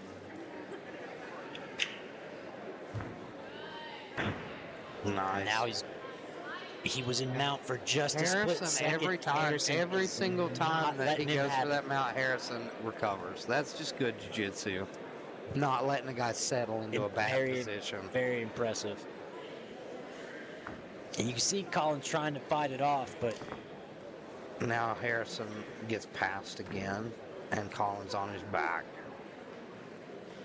Let's see if Colin can actually get onto the back, though, this time. Harrison's good at rolling through. If he sneaks that bottom hook in, he's got the back. Good job by Colin Caprini. And he's going for a twister here. is. Oh! This is a great bout. Both of these guys are pretty evenly matched. And now you see Harrison's on that leg again. And Colin's on his Colin's leg. on They're one going to too. get. It's just such a dogfight in this leg lock position. This is 50-50 here.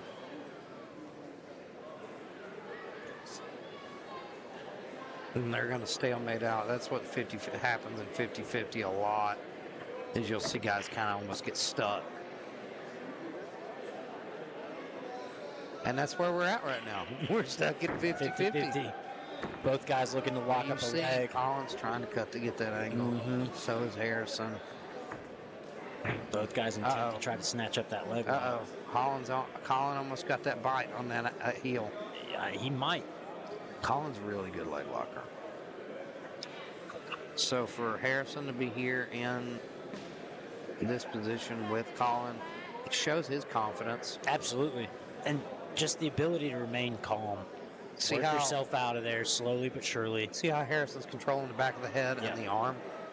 That's good defense. Now he's booting. He's in. That's like last line of defense. He's not in a good spot here. This is not a good spot for Harrison. But now he's got fighting the got hands good there. control of that hand. That's excellent. There we go. Colin Bales gets to the top. Very smart.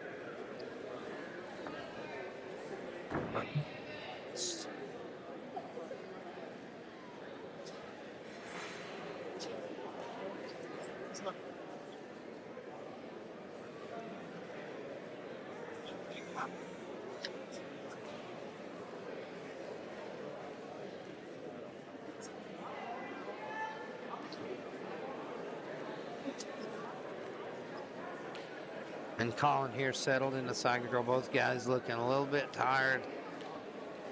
Colin's still It's remaining been super it's heavy. been a fun match. I know For people who aren't familiar with grappling, it looks boring, but the technicality in this matchup is there's high level. little details that people are doing here in jiu-jitsu. That's what makes the difference between a white belt and a blue belt and a blue belt and a purple belt. Absolutely. And so on. Like, it's the little details. It's the subtle things that you're seeing them do.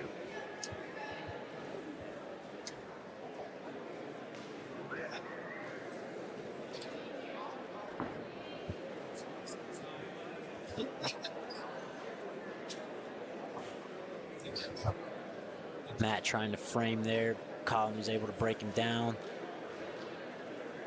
And you see how Colin's using that instep there? Yeah. To pass. Yeah. He's going to start kicking that and just that Working leg to will try to pop, step pop, over. pop out. He'll either kick knee slice through to side control or go through to mount, depending on what Harrison does. But Harrison's defense is good. I yawned. Yeah, I did, people. I yawned. It's past. I'm going to bed earlier lately, folks. Getting up earlier. We'll let it slide this one. I'm getting old. I'm getting old. I know. I was like, that's bad. That's bad when you yawn. Dude, that's not good. I'm not bored. I'm just tired. No, it's just very. This is very high level.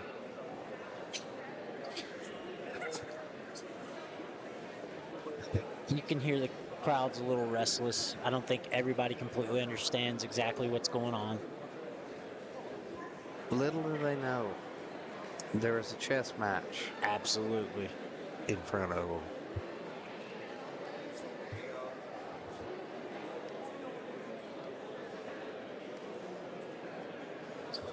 Colin was looking to go for that arm bar, and Harrison was privy to. Colin's hunting for the submission. He's absolutely dominated this match. I agree.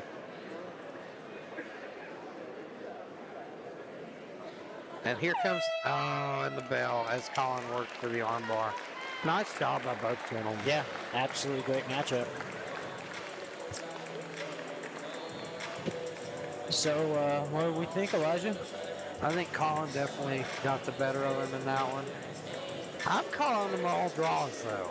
I think it's submission only if you go to the decision. Huh.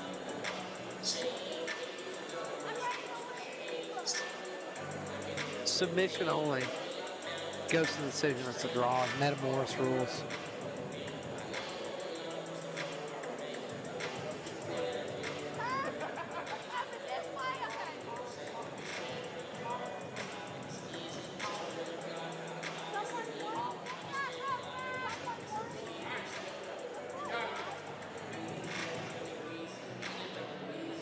Okay, let's give these two grapplers another round of applause.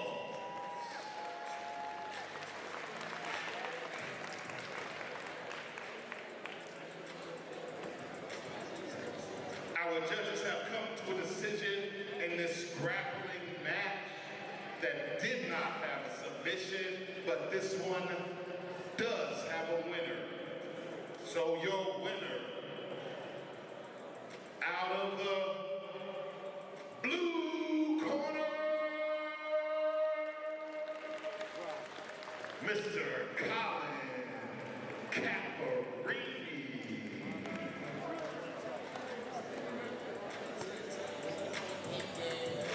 Great grappling match, guys. Great grappling match. So, our grappling match is over. We are back to the final 4 bouts of the evening. You have made it this far, so don't go too far. We got to bring the heat back. NLC Cage Fighting 18, Brooklyn Ring.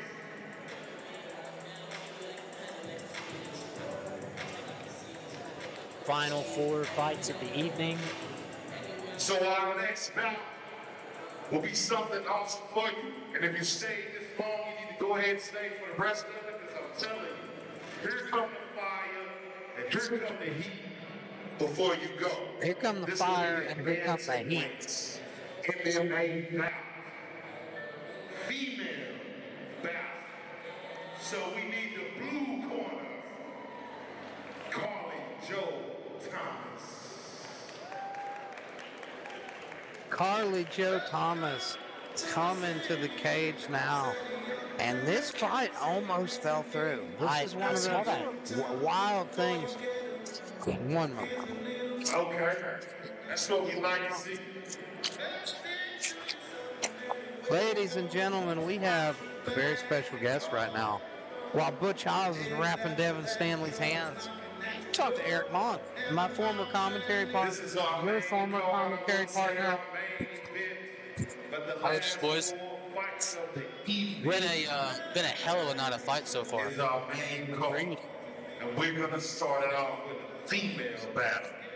A female bantamweight. We've been speaking back and forth all evening, Eric, about the matchmaking for this card. It's been absolutely top-notch. You guys are killing it, doing a great job. Keep up the great work.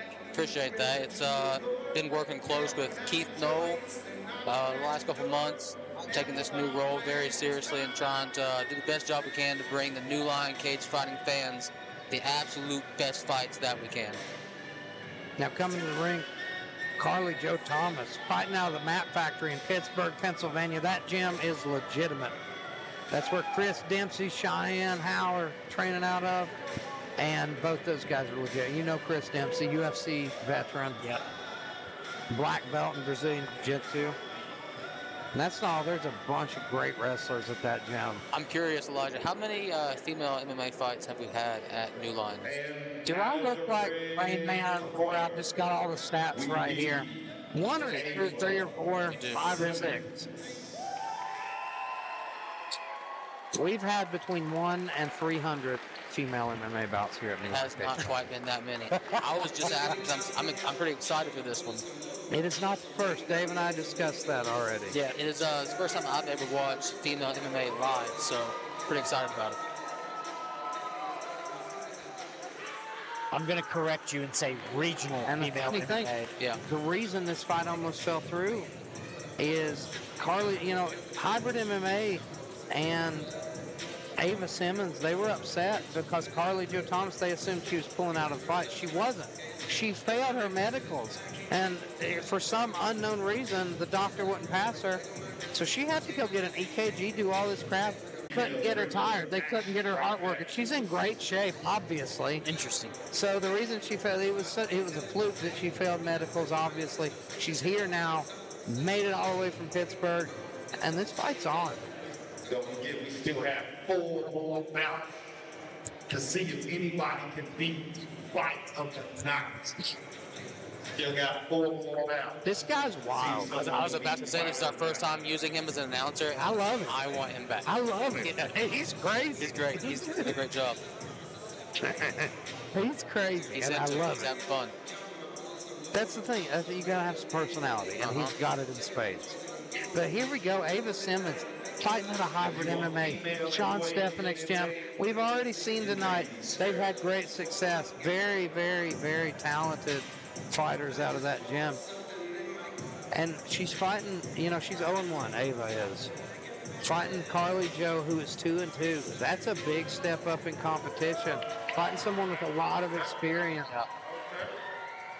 Okay. I've talked to Carly Joe tonight too. She's very calm. She's ready for this.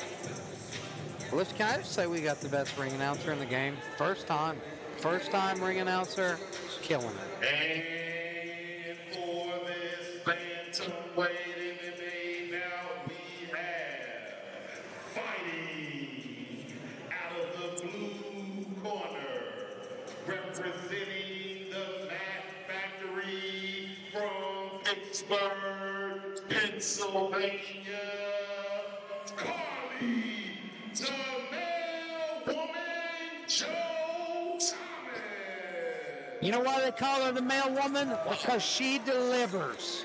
And her opponents fighting out of the red corner from Lexington, Kentucky, representing hybrid MMA, Ava Simmons. Great ovation for Ava Simmons. She's getting a lot of love from the crowd.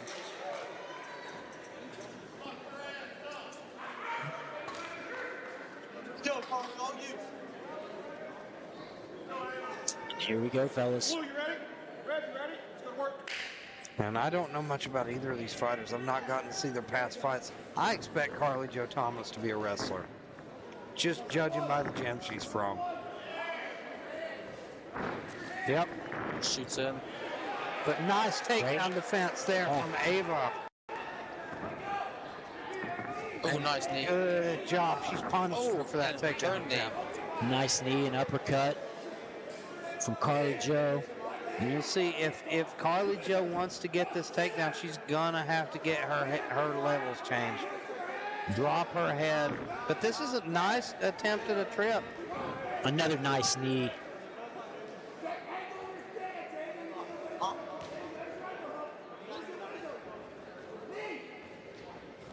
Oh, big knee up the middle from Ava. Oh, that knee to the body was beautiful. Yeah, they traded knees there.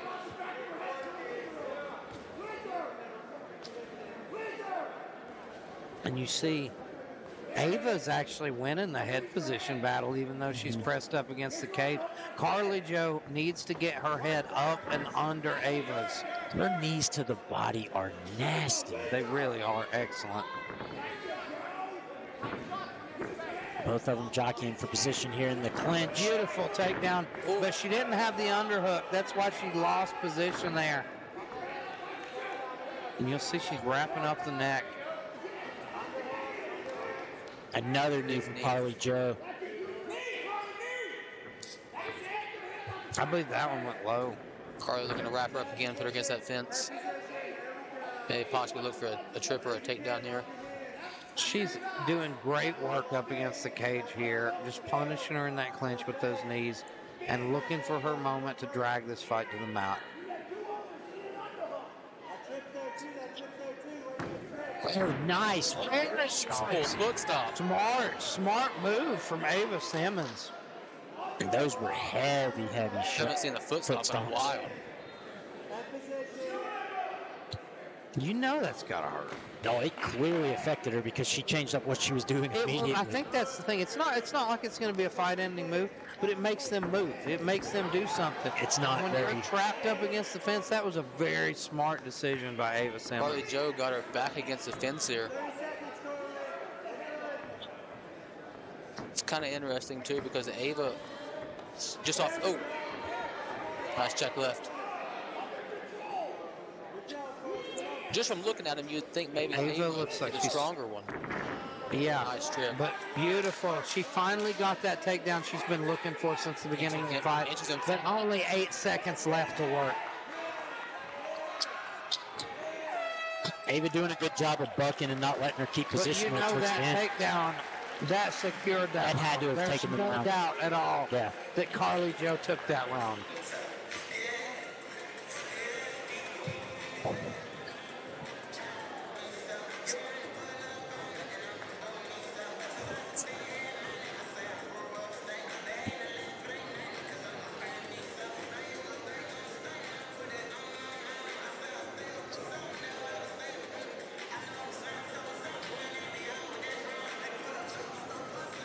Carly Jo certainly is in great shape, refusing to take the stool, refusing to take the water even. Yeah. Just barely even breathing heavy. Yeah. Ava's over there in her corner taking some deep breaths. Looks like she's breathing heavy. Very heavy. Very hard.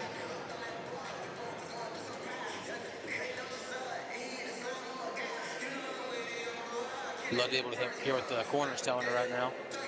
Got a great corner there, and Sean Stefanik. You know he's giving her some good advice. Seconds out. Getting ready for round 2 here.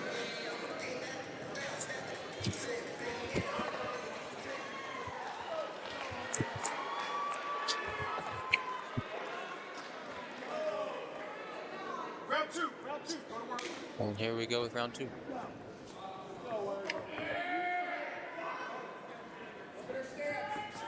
Ava's stance says karate. Yeah, looking to throw those teep kicks. The side kicks, I'm sorry. Yep. Both ladies kind of feeling each other out right here. Yeah, you can see the way she's standing. She's wanting to lunge forward with that lead leg. Yeah. There it is. Charlie Joe returning fire with 2 kicks. And then she shoots in. Yep. Single leg. She lets it go. Oh, Tight. Davis Headlock, Simmons. though. That is tight. Arm in. That is tight. She's trying to finish an Arm guillotine from standing, and I've seen it done before. It's very rare, though. I think Ava's in trouble here. It's very hard to finish standing. She's all right. Yeah, she's good. I would like to Ava see Simmons has got to be Carly careful. Joe doing more, though. Yeah, Ava's got to needs be to- careful not to burn her arms out She's here. fight. She needs to. There we go. That's Body nice. block, That's takedown. That's counter pressure, and she's out of danger here. And She's side fine. control. She needs to get that hand off her head, posture up, and punish her. Punish her for that guillotine attempt. There we go. Carly's in full mount. Got her up against the cage. Corner's telling her posture up and punch. Yep. She's in Yeah, the because full she's mount. got She's in a terrible spot too, right up against Yep. the cage. with nowhere to go. This could be it.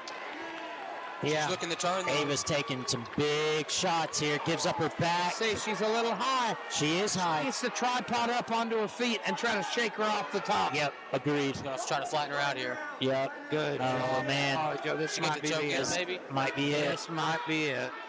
It's hard to tell from this side what we got. This angle. I think she has the choke. She's working. She's got her for it. flat. She has. Flattened her out. Yeah, I think she's got a choke. She said again. she's She's over good, the though. face. She's over the Ava face. Simmons said she was all right. She gave the ref a She thumbs just up. needs to punish her. She needs to punish her and get the TKO. might You have got to do it. 47 seconds. That's it. She Yep, tapped. she tapped. Beautiful rear naked choke from Carly Joe Thomas. Carly Joe improving to 3-2 in her amateur record.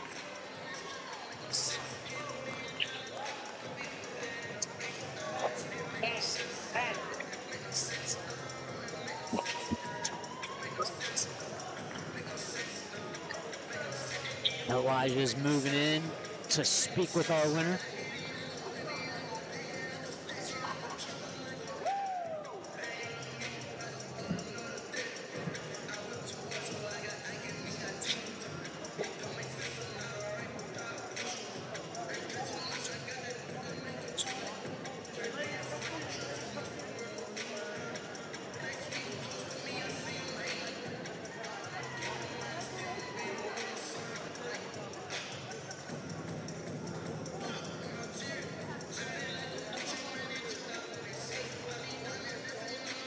Okay, I love the sportsmanship and way to represent and bring it back, ladies, after the grappling. NFC Cage Fighting team, Sally Rock. Your winner by a tap out in round 2 at 2 minutes and 21 seconds by rear naked choke. Out of the blue corner, Kaylee, the male woman. Carly, the male woman. Joe Thomas. Sorry about that, Carly. Yes. Ladies and gentlemen, give it up for Carly Joe Thomas. Absolutely beautiful performance. Talk me through that submission. I don't know, I said before the fight, I told Dustin, I said I'm going to finish her with a rear naked choke, so that's my shit. So you were looking for the takedown throughout the whole fight. Beautiful clinch work, landed some great knees. Once you drug her to the mat, did you feel like it's over now? She was a little stronger than I expected. She was doing real good at like using her hips to try to get me off in the first round, so I knew I just needed to settle myself and stay patient and, you know, she'll give me what I want. Ladies and gentlemen, give it up for the house. I want to thank my coaches, Chris Williams and Justin Cotton. I think really, these guys say, I can't even explain what they've done for me. And my mom and my dad, they hate that I do this probably, but they support me anyway. And I just want to say, you know, if you're going through something, never stop fighting for what you love.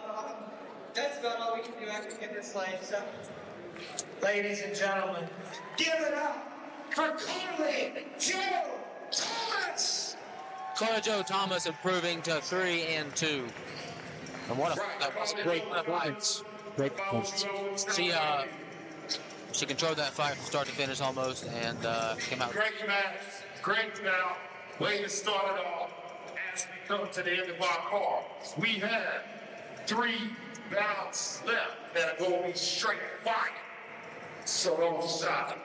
We about to kick into the next one.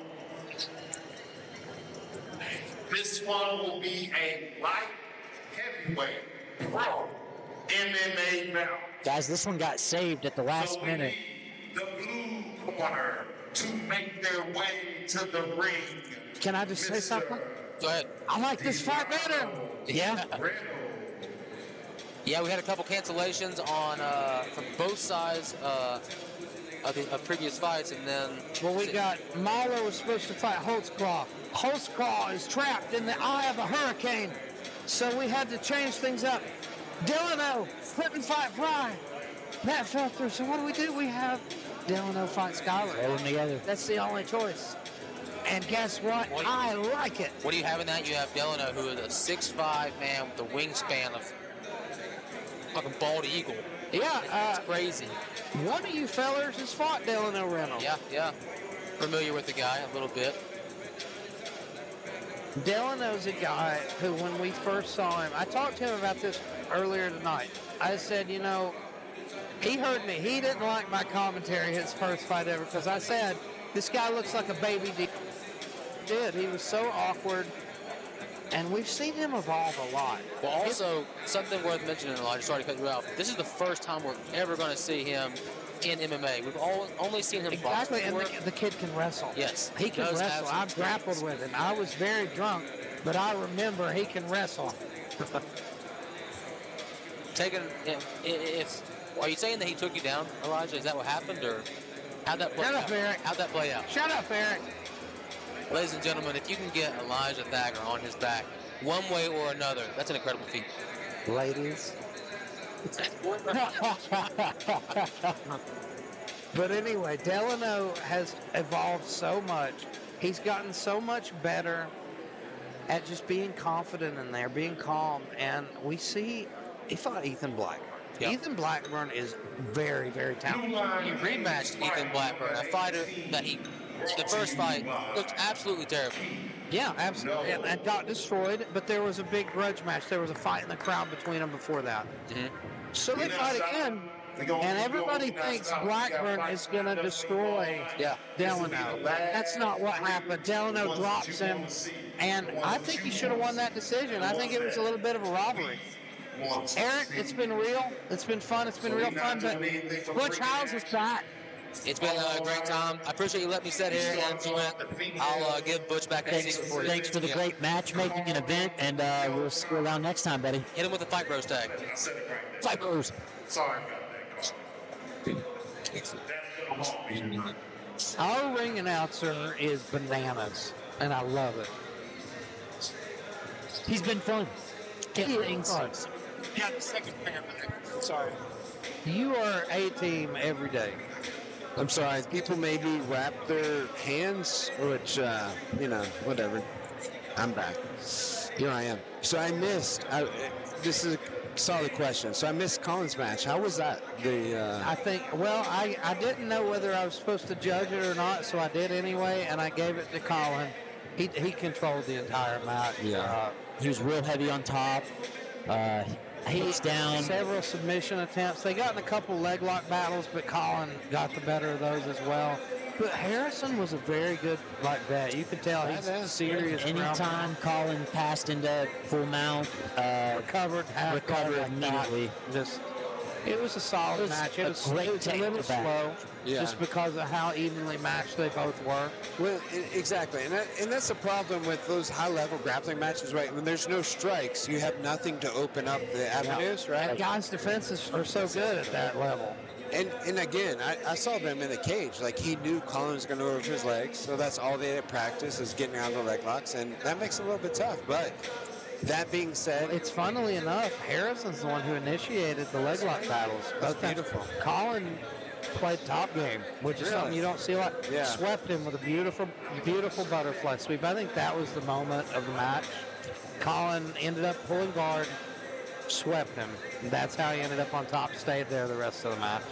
And that's funny because a lot of people think like, hey, I'm going to guard the leg locks, right? And then you do, and then a guy surprises you with a sweep or something, or a guard pass, and you're like, oh, shoot, I'm down now on points, or I'm down on position. Again, we're not judging on points, but if a guy's getting good position, That's what's so cool about that butterfly guard, too. Absolutely. You've got that option. You can leg lock or sweep. Apologize for the lag in action here. We had a little bit of difficulty getting Delano into the ring here, but he seems to be in here now and ready to go. He's firing arrows into the crowd. So what I've been gone for a while, so where are we at here? We are down to Skyler Mahler versus Delano Reynolds. Pro MMA, light heavyweight, like we talked about before. Those are the guys with the knockout power. And we should say, to be fair, Delano took this on a day's notice, and he's stepping up in weight. Really? Wow. Delano typically fights at 155. So a day's notice. Does he not? 170. He fought Eric at 178, I think, in boxing. Okay, so not that big of a step up. I'm pretty certain that he fought as low as 155 at some point. I could see it. A day's notice, guys. So how did this happen? So the original bout was Skyler Mahler versus William Holtzclaw. William Holtzclaw is in Virginia Beach. He's dealing with the hurricane. Lost in the middle of a hurricane. Yeah. Yep. And then Delano's bout with Zane Fry fell off. So we matched Delano with Skyler Mahler, and here we are. So were they on their weight, or did anybody have to make a concession, or? Delano moved up in weight for this fight. But he's a guy, he's 6'5". Yeah. It's crazy that he can make the weight he does. It's crazy he makes 170 so easily. And we see him here. This is his first pro bout. Yeah. Delano's only boxed. He's never fought MMA. But I'll give you a secret. I've grappled him. I was a little bit drunk when I did it. He can wrestle. That kid can wrestle. Interesting. So if you're putting your money on anybody, what would you say here? I have no idea, because Mahler is a tank. Look at the man. He's a beast, honey. Mahler's the guy we've seen against some of the best people at New Line. We've seen him fight Eli Hawkins. We've seen him fight Zach Craddock. We've seen him fight Colin Caprini. We've seen him knock out Colin Caprini. No, those are fantastic New Line competitors right there. So if he's beat those guys, we're going to be for a treat. Fought a who's who of New Line fighters. Wow. And now he's just signed an 8-fight deal with Keith No to fight for us. He's built like a fire hydrant right now. He used to fight at 145. Yeah. Really? He told us, yeah, I'm going to move up to 185. So we thought, what? Yeah. He fought at 145, then moved up and fought Eli at 185. And it looked like that. Lexington, Kentucky. Fighting out of the blue corners.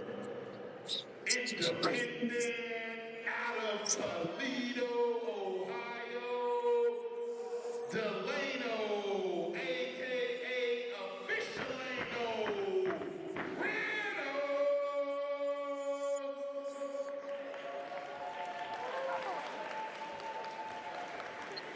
Well, I'll say that Delano looks amazing over here. His dancing was fantastic. I've never had another man twerk for me, but I felt something as he twerked for me. I don't know if it's good or bad. But something was stirred inside of me.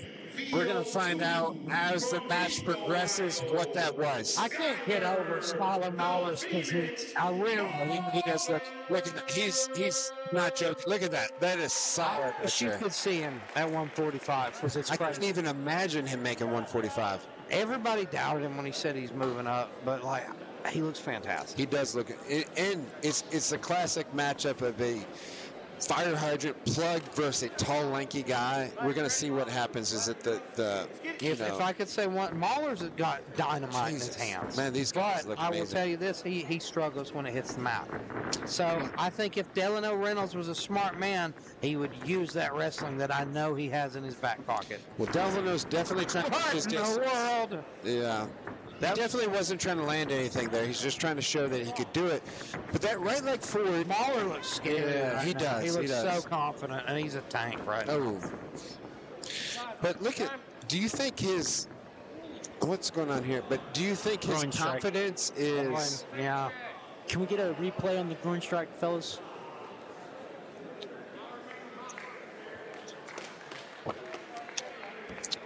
No, it's a quick one. We're good to go on it. Gotta be. yeah, it's interesting, isn't it? Skyler doesn't look scared. You know, they haven't clinched up yet. Beautiful front kick up the middle. It wasn't close enough, but it's something to make Delano think. Skyler's definitely the confident of the Delano, two, right? definitely. That's what I was going to say. Delano looks almost a little timid, a little gun shy right now. Ooh. And that's where he can use it, right? But you see there, he landed a big four-piece combination. That was quick, too. Delano's a guy we've seen evolve at New Line. Like, when he started, he had no experience. Nothing. He looks solid, man. You know, that right hand staying out. He's doing good defensively. He trains with William Myers up there in Toledo, who we saw in the last main event. Oh, man! And he almost landed that flying knee. Well, you're seeing Skyler having to close his distance. So he's trying all kinds of crazy stuff. But I would say, you know, oh my gosh! There's the wrestling. Beautiful job by Delano. And let's see what he can do with it. All you got to do is stay on top, and you're going to win the round, right? This is where strategy comes into play.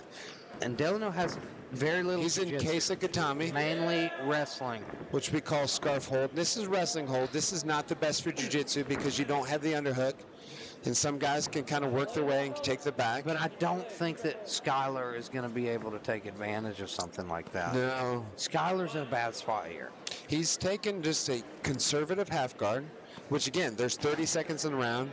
If I was a judge and you just kept this right where it's at, nothing changed, then I would give him the... Oh, look at that. Now he's in trouble. Look at that. What a tank. And on the back. And that's it. Yeah. He's under the neck. It's over. Beautiful. Within seconds. He jumped on that choke so fast. That was beautiful. Skyler Mahler with a submission. He doesn't even know what happened. He's like, I had to fight. Beautiful, beautiful reversal straight to rear naked, under the chin within seconds. Beautiful. What a tank. Here comes a ring girl that's always happy. All right, let's go talk to Skyler Mahler. Man, I look forward to that. First fight on this 8-fight deal. It doesn't even look like he was in a fight. He's such a tank, bro. What a piece. He's like, Skyler Mahler scares me. Jack Skyler Mahler is like one of those unlockable fighters. Yeah, that was a heck of a performance, right? Beautiful job. Right underneath it.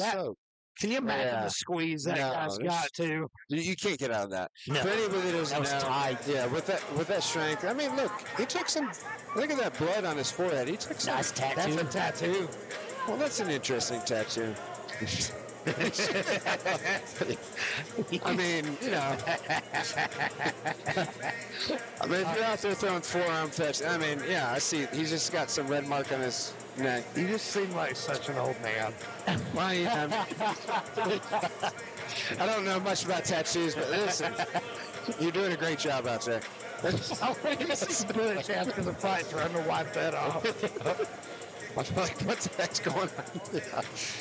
You know, listen, you're a better fighter than whoever tattooed that shit on you. Oh my God. You did a great job. Oh my God. Good. All right, let's go talk to Skyler Mahler. Heavyweight pro MMA bout. We have your winner with 2 minutes and 18 seconds into round 1 with the rear naked choke. Your winner out of the red corner, Skyler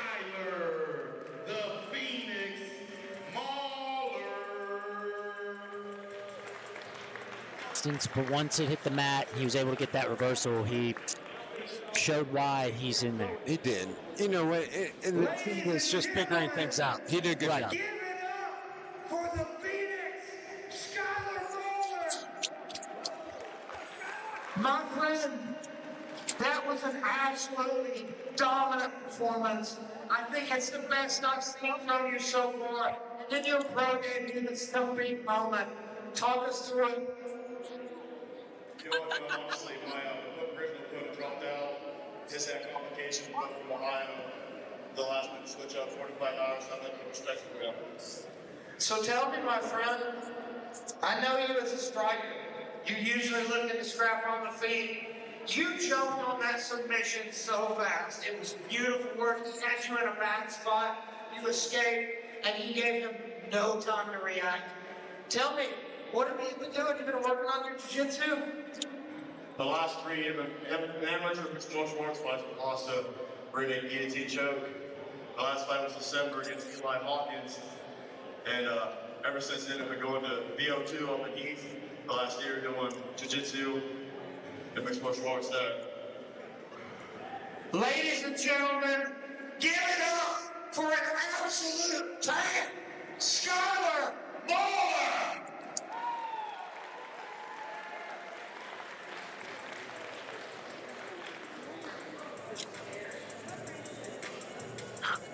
Also, truth be told, Is that the Phoenix or the Brick House? Skyler's a fantastic human with great tattoos that I can't compete with, and that's why I'm jealous. Skyler, you look wonderful. Just throwing that out there. To our last 2. Down to our last 2 fights of the evening. Moving on to the co-main event. Don't go anywhere, because you're gonna want to see this. Another pro MMA bout. Will be a bantamweight professional MMA bout. So we need the blue corner, Mr. Cameron Tate. You know what I like about this card is that there's a lot of lightweight fighters on here. We're not focusing on the heavyweights, which I love, right? There are going to be knockouts, things, but there's a lot of skill and a lot of speed and a lot of technique with these lightweight fighters. And the 135 to 145 to even 155 fighters, freaking fantastic tonight. Yeah, it's been great all across the board.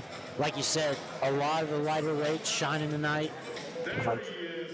And with that, you get, like you said, the skill level, the technique, the speed, and it's been a great night of fights because of that. Yeah.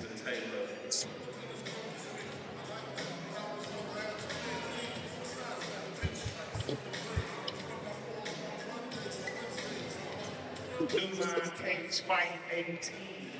Rough arenas. This is where it's at. He's excited, isn't he? He's enjoying himself.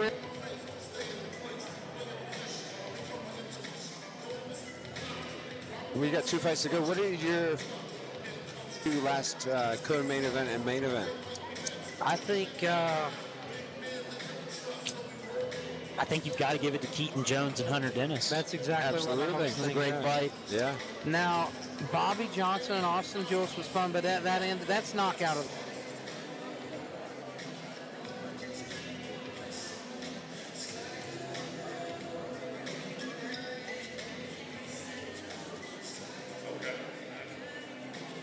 Wonderful night of fights. You know, I mean, like, as we talk more about it, I remember more about it. It's been beautiful, man. There's a How lot many of skill been finishes shown. have we had tonight? We've only had 3 go to the decision. Wow. All right. We need Mr. Justin Thompson. Mr. Cameron Taylor has popped a squat in the cage here, and he is chilling. Cameron Taylor fighting out of 4 seasons MMA. Where's he out of? 4 seasons under Mike O'Donnell. Those guys. He's just signed an 8-fight deal with Keith No as well. This will be his pro debut. Hybrid. And then we've got Justin Thompson fighting out of Hybrid MMA. Sean Stefanik They've had a great night so far. They have. You know, Ava came up, and so did he didn't win, Yeah. but, you know, they've looked really good. All their fighters look really talented.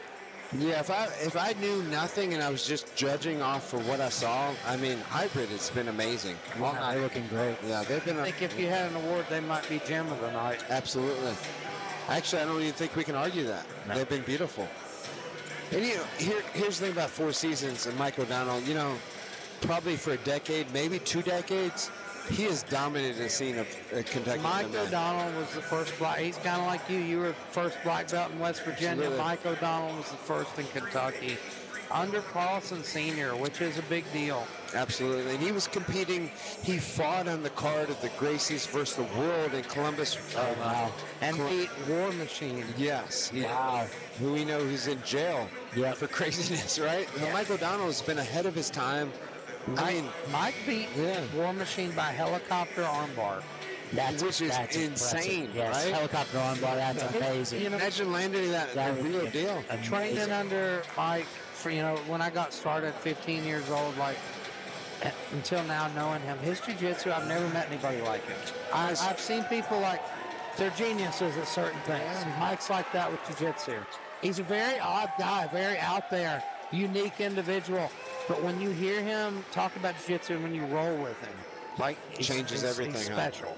And I see They call Mike's jiu-jitsu moon jitsu. Really? Does he pulls it from the fucking Yeah. moon. Something crazy. He does something crazy, unexpected, weird stuff most of the time. Yet it's still based in that old school Carlson style. It's very Carlson strange. was legend. So for people that don't know, Carlson, you know, started Future Belfort, right? He was a legend. He started Stephen Bonner, who's my best friend, who is also deceased right now. But, you know, Marilla Bustamante, everybody at Carlson started was amazing. Mike O'Donnell's one of those people. And then from Mike O'Donnell came Mike Seals. And everybody that came from there. All those guys. Yeah. He had a squadron of black belts there out of Sidney Klein, right? Was under, yeah. Brian Jones. And Brian Jones is part of the commission tonight, right? Yes. Really, where is Brian Jones? Listen, I don't know, but let's just trust my word for that one. I want to go find him. I miss that guy. Yeah. Out of the ring, corner, representing Lexington, Kentucky, fighting out of Hybrid MMA, This one. Justin Thompson. Listen to that crowd. I love it. It's a main event. Really behind Hybrid. Hybrid has done a great job tonight. I love it, man. I love it. I love seeing gyms persevere, you know, come through at the end, and, you know, they surprise you sometimes. Interesting. Look at those guys come out. 135. Cameron Taylor's long, too. Yes. He's going to have a big reach advantage here. Man, look at that. Nice 1-2 there. Yeah, these are things you don't see from heavyweights, right? You know, throwing the high kicks, followed up immediately 1-2. Oh, man. High kick landed flush. Nice tie clutch. Oh, wow. What a... That tie clutch was brutal. What a beautiful tie. Oh, my gosh. Oh, my gosh. Look at him go. Oh, man, that's it. He's on the chin. This is It's unreal. He's holy moly. Oh, my God. Wow. Yes. Made Unreal. Listen to What a this place. statement. Listen to this place. Of Cameron Taylor. Woo. That's it. That's what we like to see. That was That impressive. honestly was my favorite part.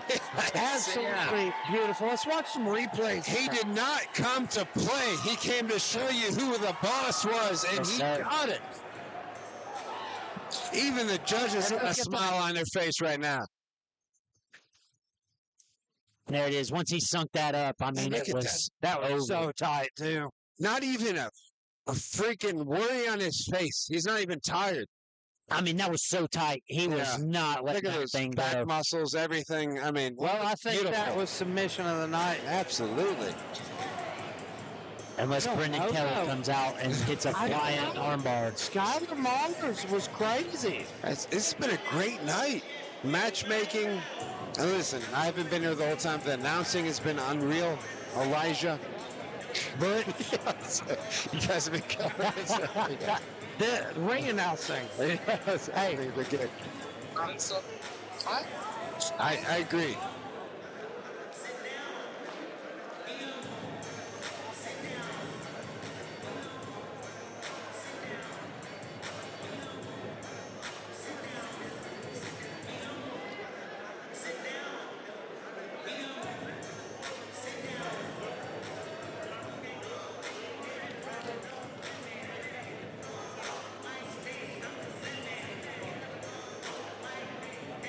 All right, and for this bantamweight professional MMA bout, we have a winner with 37 seconds into the first round by rear naked choke.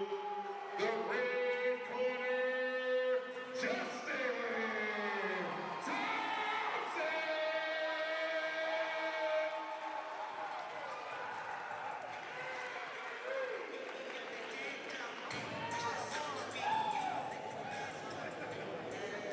Lexington, give it up for your boy, Justin Thompson.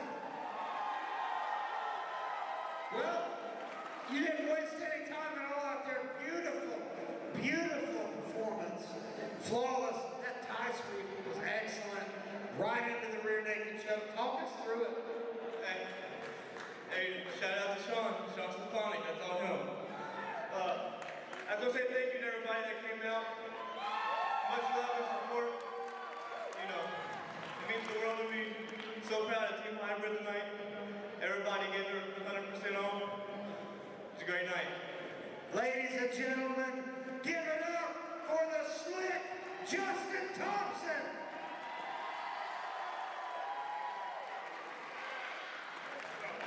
Mr. Justin Thompson, I'm going to need you to stay right here.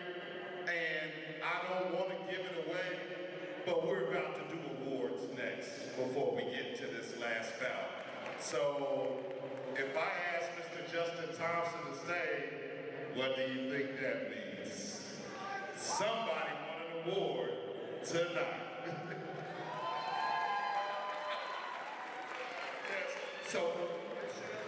So we're going to start with Mr. Justin Thompson for submission of the night.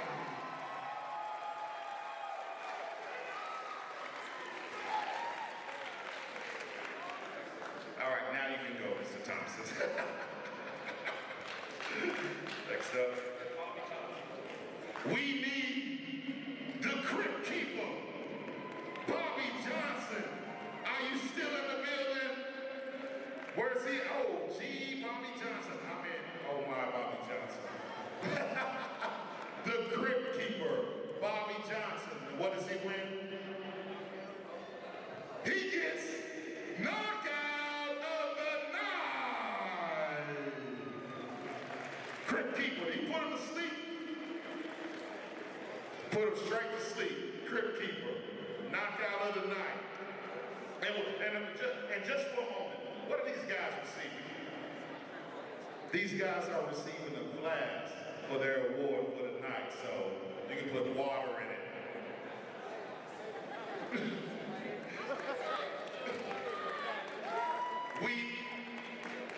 We need Hunter Dennis and Keaton Jones to come to the cage. Hunter Dennis and Keaton Jones, and I'm pretty sure you know what this award is for. Need I say more? Let's give him a big round of applause. Hunter Keaton, Dennis Jones. I don't think you need to tell me, Mr. Keaton, that this is for, as my man would say, fight of the night. Yes, sir. Fight of the night right here. Let's give another big round of applause. Yeah, that was like hands down fight of the night. No ifs, ands, or buts about it. I couldn't say much about that. All right, so we are on to your main event. And let me tell you something about this main event. This main event is for a belt, and it's for a title. So, whoever wins this fight, let me backtrack. An interim belt, there's an interim spot. These two guys are fighting for a belt, and whoever wins this belt has to go fight the guy that's sleeping and don't want to fight or put up his belt, but he gonna have to. So let's get it. Let's get to the main event of the evening.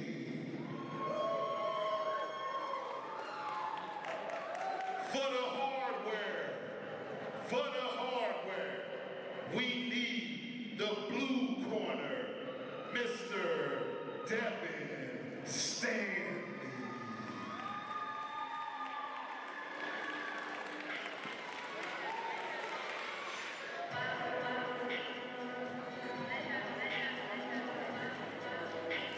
Yeah, let's get it.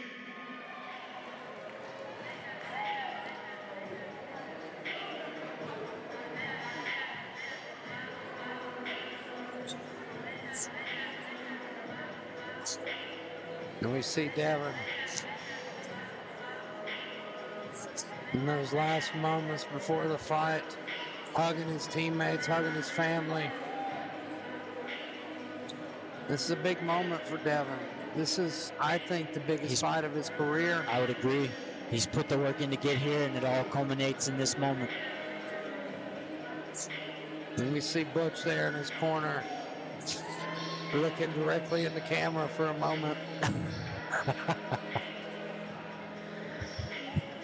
Kept talking him up there. And here he comes. He'll come join us in the booth as Devin Stanley makes his final walk into the cage. This is what it all boils down to. This is what it boils down to. Sounded like he was retiring the way I said that. He is not retired, and it's not his final walk to the cage. And this is going to be a great main event. This is going to be a barn burner. Truly exciting matchup. Two crazy individuals. One has a mustache that nobody here can compete with. Yeah. Brendan Kelly, American Ninja Warrior champion, Guinness YouTube sensation, Guinness World Record holder. This is going to be amazing.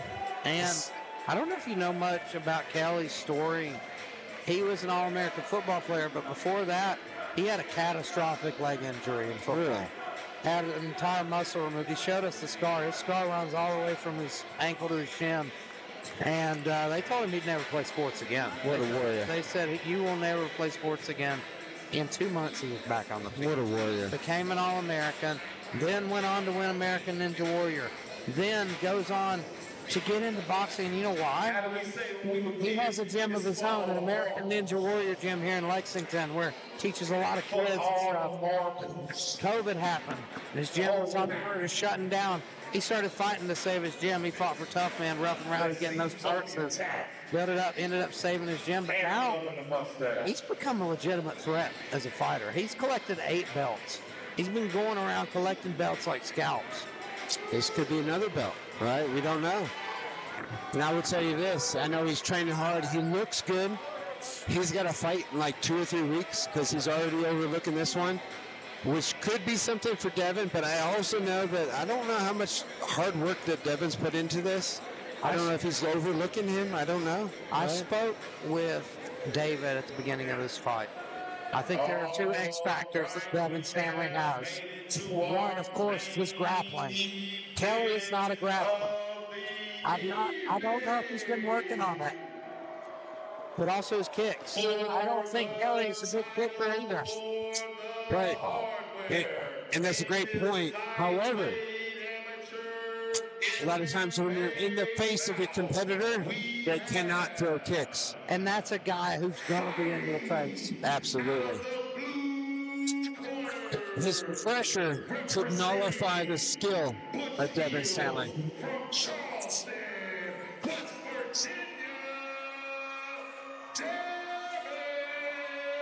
And I will say this, as a guy that Devin Stanley trains out of my gym, I do not know if he has a good game plan because I have no involvement with whatsoever.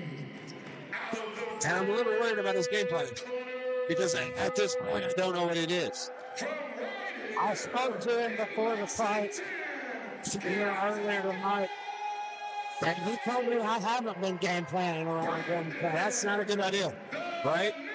You're fighting for a title belt in Rupp Arena. How do you not have a game plan? Especially against such a specific opponent. Yeah. You know what he brings to the table. You know what you need to do to win. It's a clear cut and dry situation here. Kelly's going to be coming looking to knock your head off. Yeah, absolutely. And he's probably going to be coming to do it early. Yes. His last MMA fight, he won in 7 seconds by knockout. Wow. Well, they're both coming. Devin's taking control of the center right so far, which is surprising. Body shot by Brendan Kelly. Let's see how these kicks and see how these kicks bother Devin if they don't bother. Because here's the thing: sometimes when you don't worry about kicks, you just throw. Oh, beautiful knees, and there's the gear. I'm giving the takedown by Brendan Kelly. Absolutely, but he's caught. guilty. He's caught. It's over. No, it's not over because I don't know if Devin knows they're making a high. Oh, there's this high elbow. There's the high elbow. It's gonna be tight. The high elbow. There it goes. Marcel Stanley. Devin Stanley. I knew. That's my boy. Dead to rights. He had it. It was a heck of a fight. Listen, I'm not going to pretend I knew, but Devin worked on his guillotine. 1 minute into the first round, I do believe. And listen, was that? And Brendan's got to fight in 2 weeks, right? He overlooked Devin. Maybe this was a problem. Don't overlook the problem. I knew that the grappling was going to be an issue. Yeah. I don't think Brendan Kelly trains jiu-jitsu. I don't think so either, And obviously. That's what happens Great when you takedown. on jiu-jitsu and you fight MMA. Yeah, no guillotine defense. Here comes a replay. Let's watch this here, maybe. And that takedown was nice, though, by Kelly. It was a beautiful takedown. Very beautiful. Unexpected, but leaves his neck out, gets caught, and Devin Stanley remains the champion. How long was that fight? Less than 30. Less than a minute, Yeah. for sure. Yeah.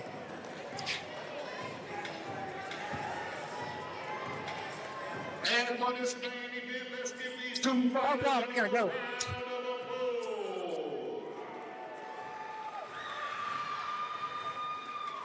your winner, 37 seconds into the first round by guillotine choke out of the blue corner, Devin Stanley.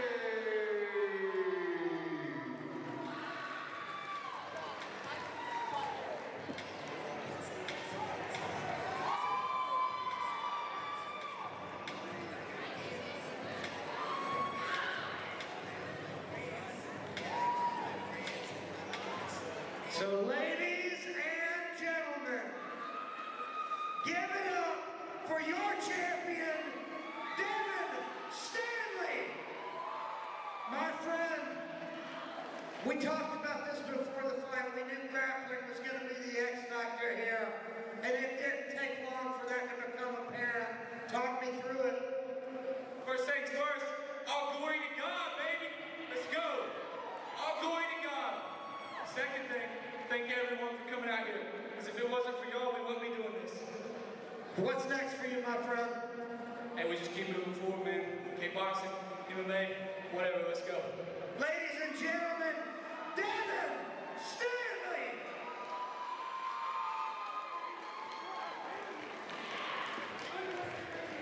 New Line Cagefighting number 18 crowns Devin Stanley champion. Will be fighting next round against the champion for another belt right here, Lexington, Kentucky.